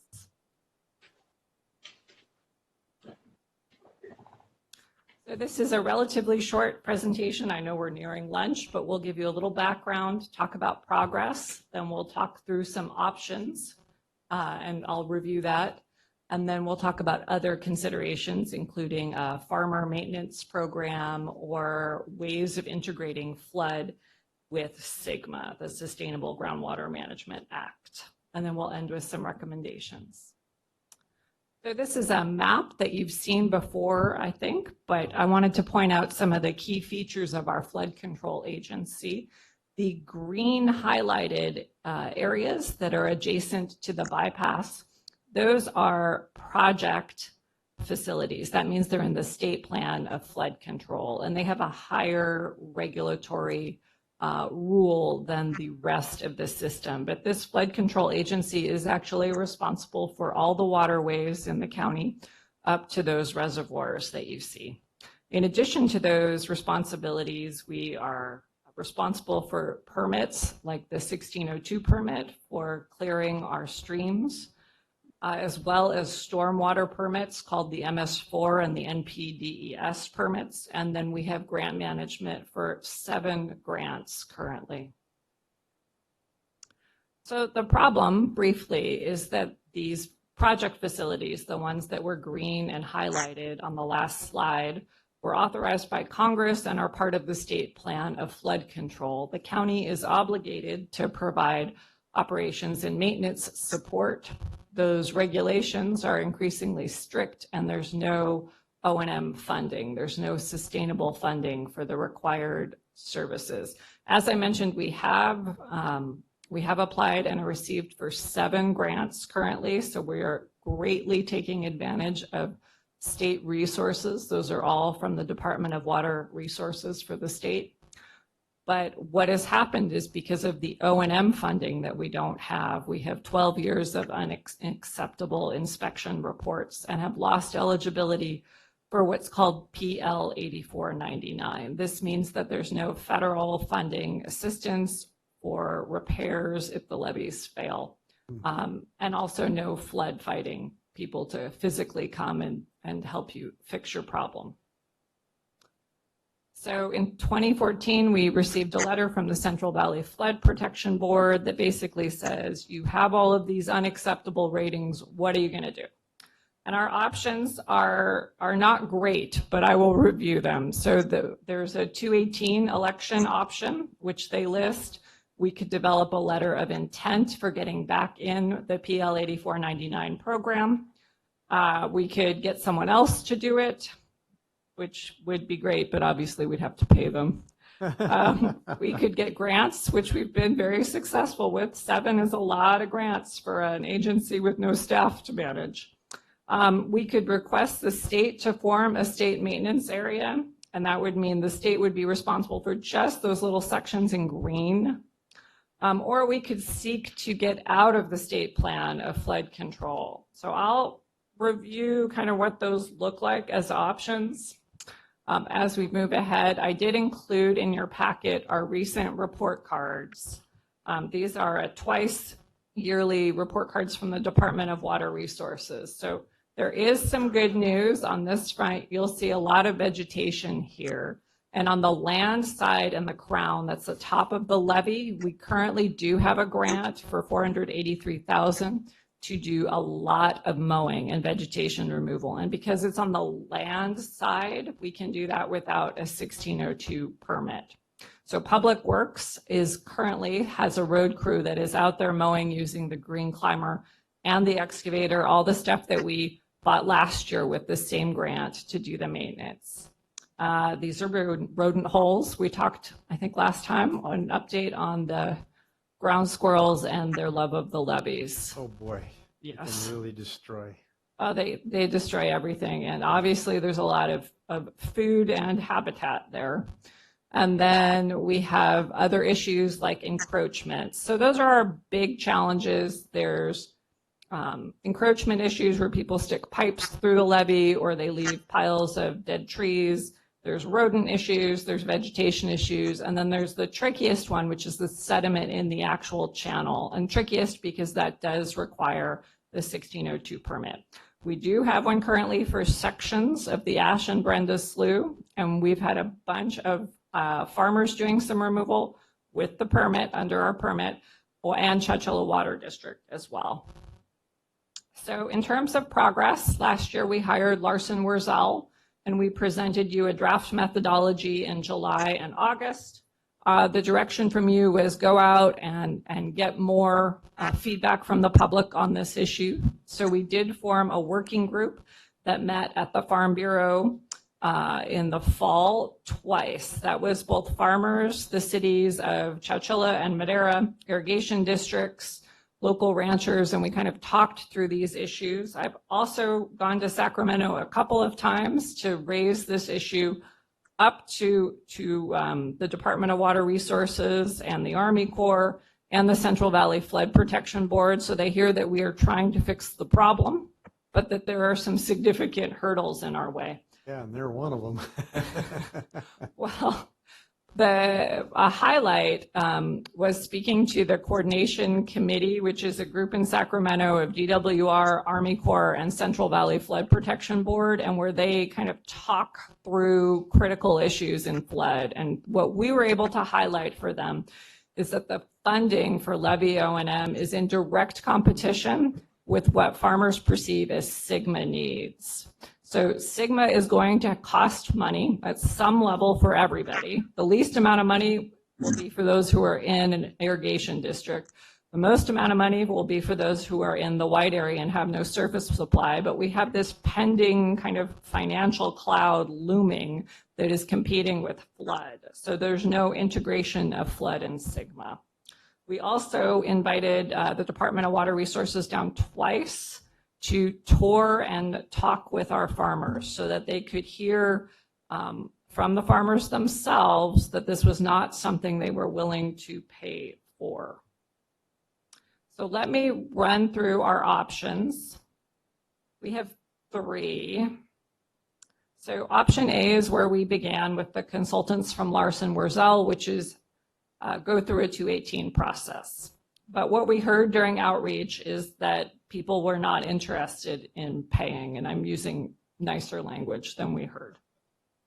Option B is have the state come in and maintain a section of the levees and channels. So that's not the whole, it doesn't really solve the problem, it just brings the state in, and it has all sorts of costs that we really don't want to be transferred to locals. One of them is that the state can decide how much that budget is and just make us charge people that without a 218 election. So it's just kind of a direct charge that that goes to them, and then the state is in charge of these sections, and they're in charge of getting you back in that PL 8499. So I don't know that anyone would recommend that, but it is an option out there. So the third option is, well, what if we got out of the state plan of flood control? Is that possible? Well, there's no real process for doing it. It was in the letter from the Central Valley Flood Protection Board. So they know it's a thing, but there's no process. That would also shift some risk onto the county, because flood is really about risk, right? So that would also, if we were out of the state plan, make us ineligible for state funds, right? So the agency gets these 7 grants, but we wouldn't be eligible for them. Yeah, you'd no longer be eligible for the grants. So we have 2 other things that came up in our last discussion. One is, can we use locals who are willing, who have equipment, who have staff to do some of this O&M? And I would say, I think we can. I don't know that we can do it for every stretch, but I think that we can improve where we are by harnessing the power of farmers and big pieces of equipment, and that's probably pretty cost effective. Irrigation districts are also interested in helping. There have been various arrangements. I know we've paid Chowchilla Water District to spray, and they have a permit for spraying to get rid of arundos. So that is a potential relationship. Madera Irrigation District, at least in talking to management, seems open to the possibility. So that's kind of one option, is can we harness this in some way? The other option is, boy, it would be useful to integrate flood and Sigma, which is, I think, why your board shifted the flood agency over to our little fledgling department.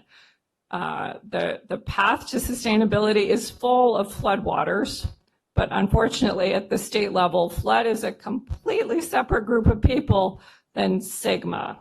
So that is not the sort of thing that we can integrate overnight, but we are working on it with the DWR FloodMar group, as well as DWR's flood group, which is obviously separate.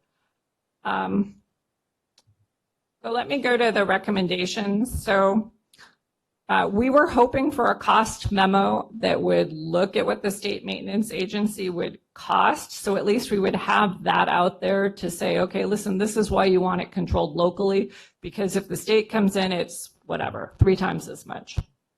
But we don't have that memo yet. So our consultants are pushing hard on that. I think we also need to continue to integrate flood and Sigma so that things make sense to locals, to everyone. And then we can continue to work on this levee and channel maintenance program. And that program, just so that we're all clear, it would involve a training component and people working under our permits. So they would need to follow the same rules that we would need to follow in terms of how they treat the levees and the crown of the levees, and rules about what you can do on the land side or the water side of the levee. And then we would like our work group to meet again in June, so we have that planned. So that concludes my flood update. I would be glad to take any questions you have. Stephanie, so in terms of integrating it with Sigma and flood, that's a big part of our, because we don't have a whole lot of contract water, but we have the ability to get some of the 218 flood waters, or 215. 15. Yeah, sorry, we talked about Prop 218 and worries. I caught it myself too in my head, but this is using those levees is a good. I mean, that's a start for some distribution for us, would it not? I mean, we're going to need to use it for our GSP to work. Am I correct in that? Yeah, I think we need to have all functioning waterways. At this point, they're clogged with vegetation and sediment. And so when you talk to anybody, whether it's someone farming in MID or someone just farming in the white area, that's their request, is please clear this. But to be clear, the need for that and people wanting that did not translate to the willingness to pay. So that is still kind of an ongoing issue. I'm not, that's kind of the normal thing, right? It should have been done before. I don't want to pay anymore. But we never paid other than to put it in the first time a long time ago.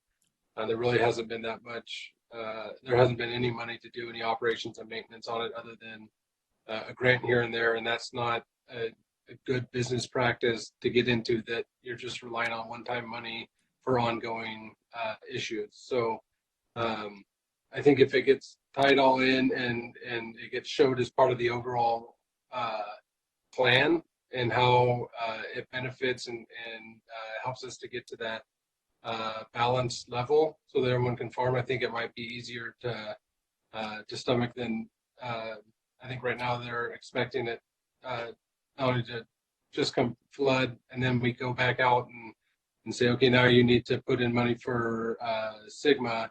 I think marrying them together is the best way, especially if we show some cost-effective measures like using locals with the equipment here to do the work and show that we're being prudent with that dollar.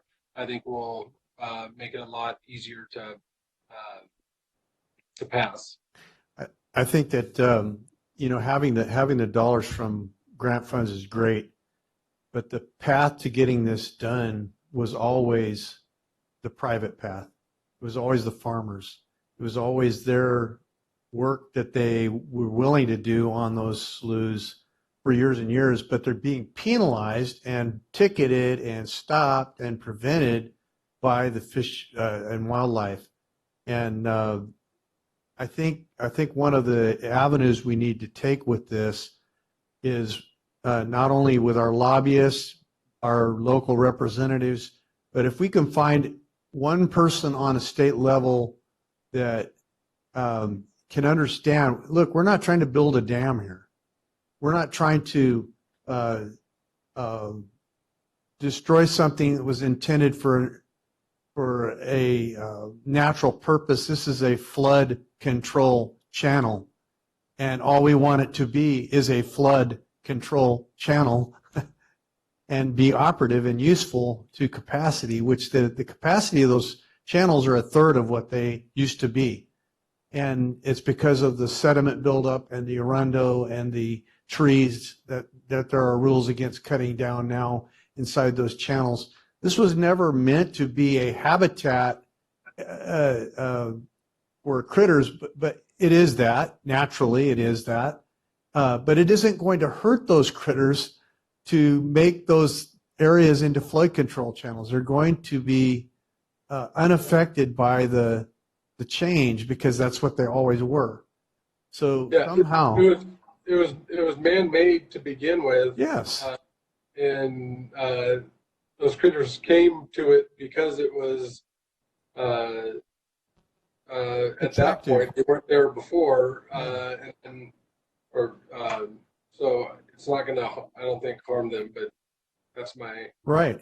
I agree with that. So a concerted effort needs to be made somehow with state representatives to get them to understand through our lobbyists and what have you that, look, we're talking about the only means we have, one of the only means at our disposal to increase the groundwater recharge effort in this county, and that perennial water could be placed in those for groundwater recharge, and that they have to serve the function as a flood control channel, or we lose the ability to even use the land surrounding it. You can't get in flood prevention. You can't get flood insurance. You can't get flood insurance. You can't build.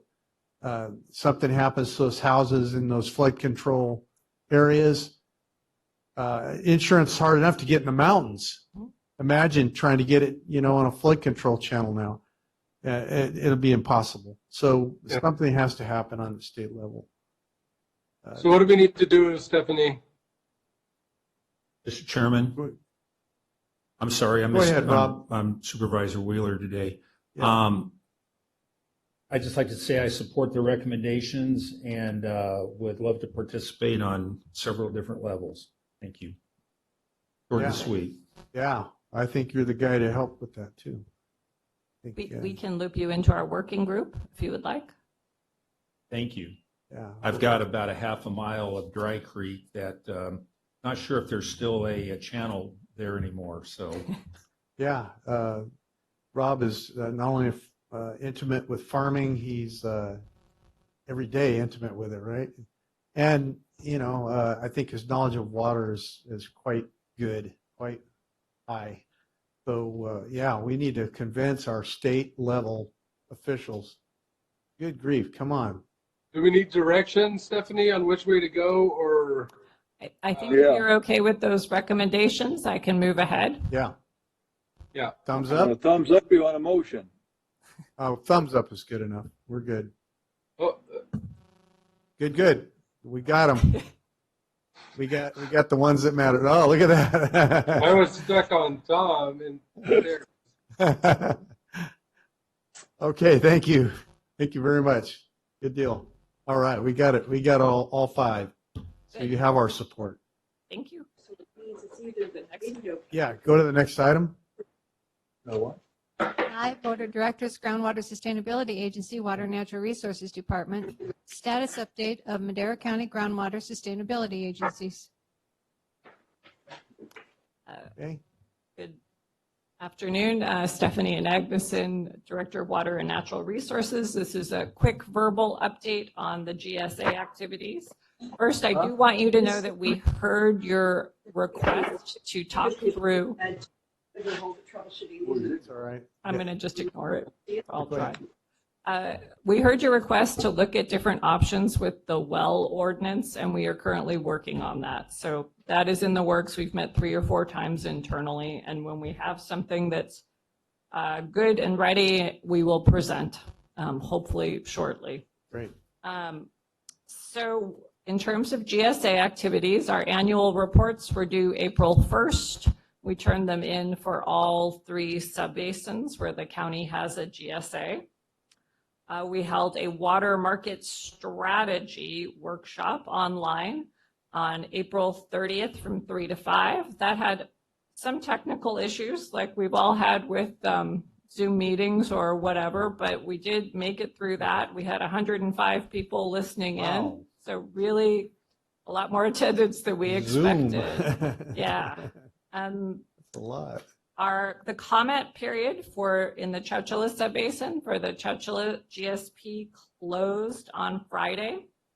We received 10 comment letters. I'll just read the names of the people who are commenting.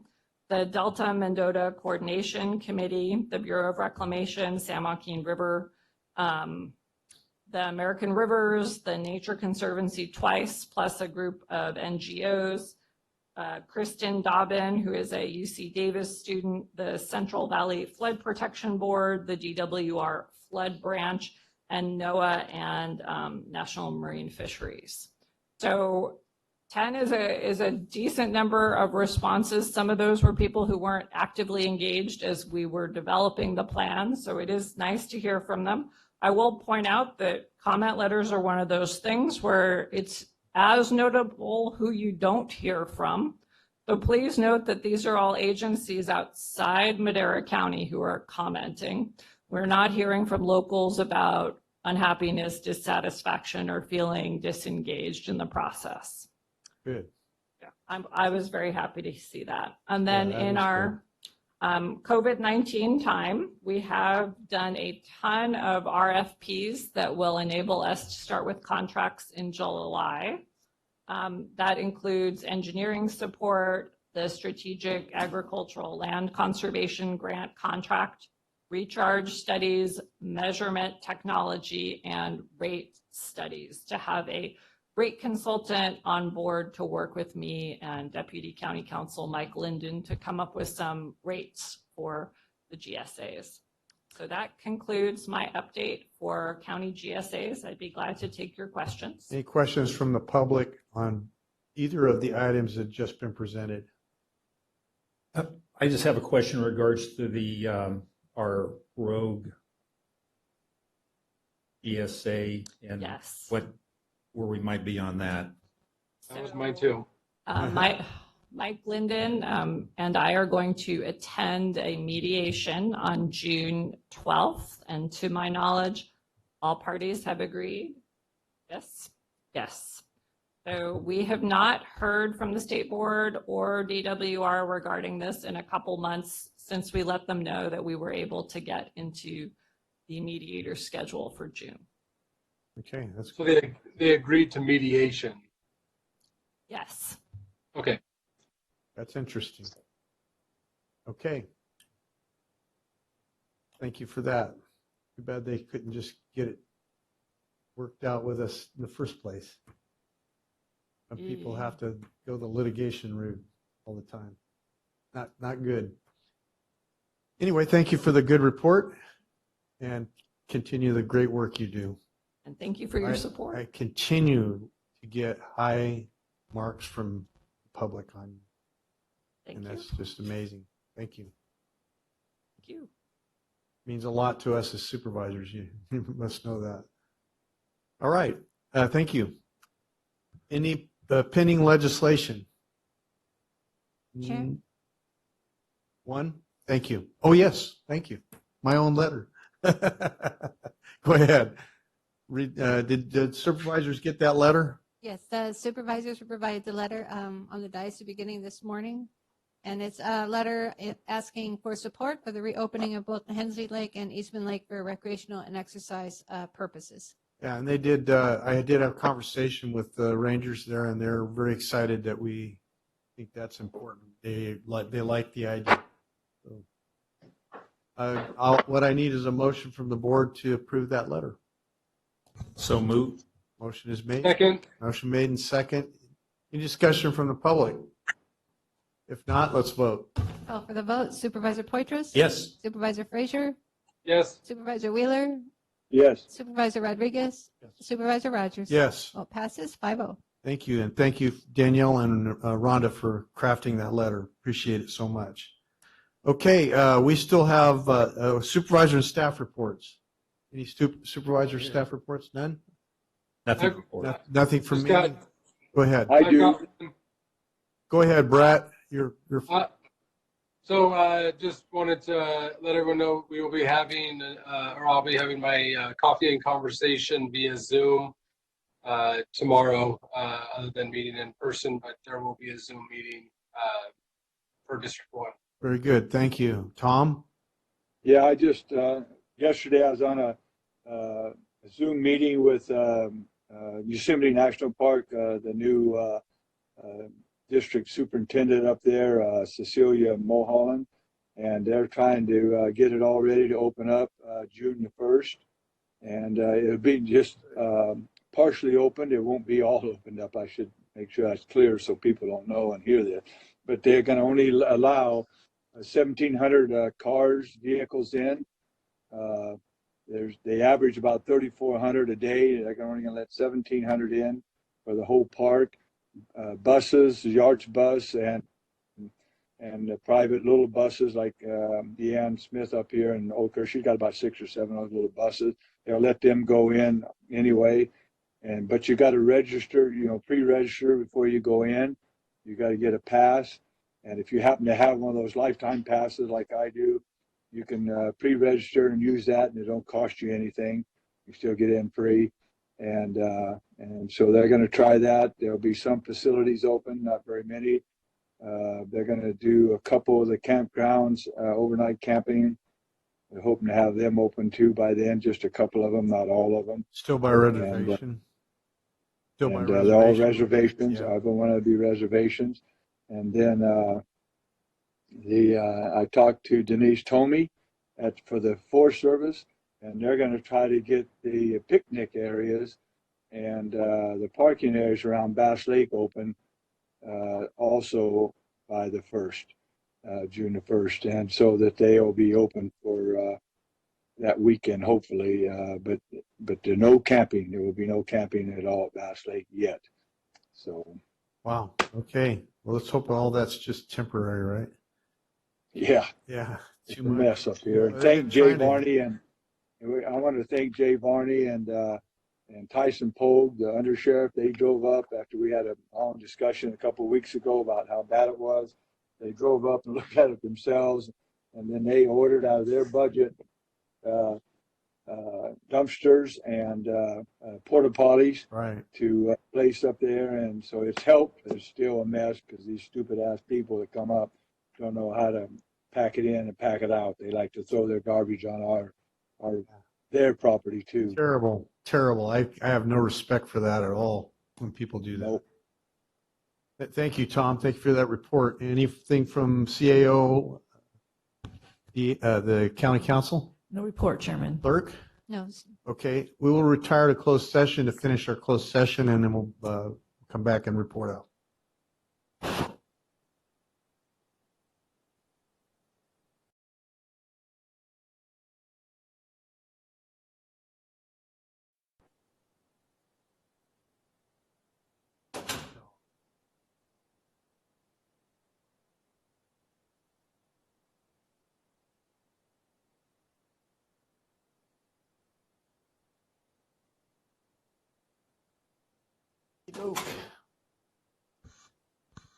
We are back.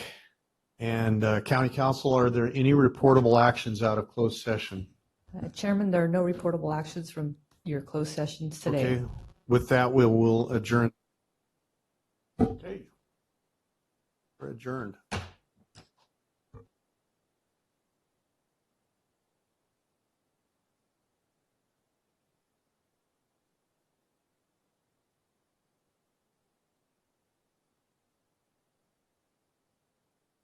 Public health.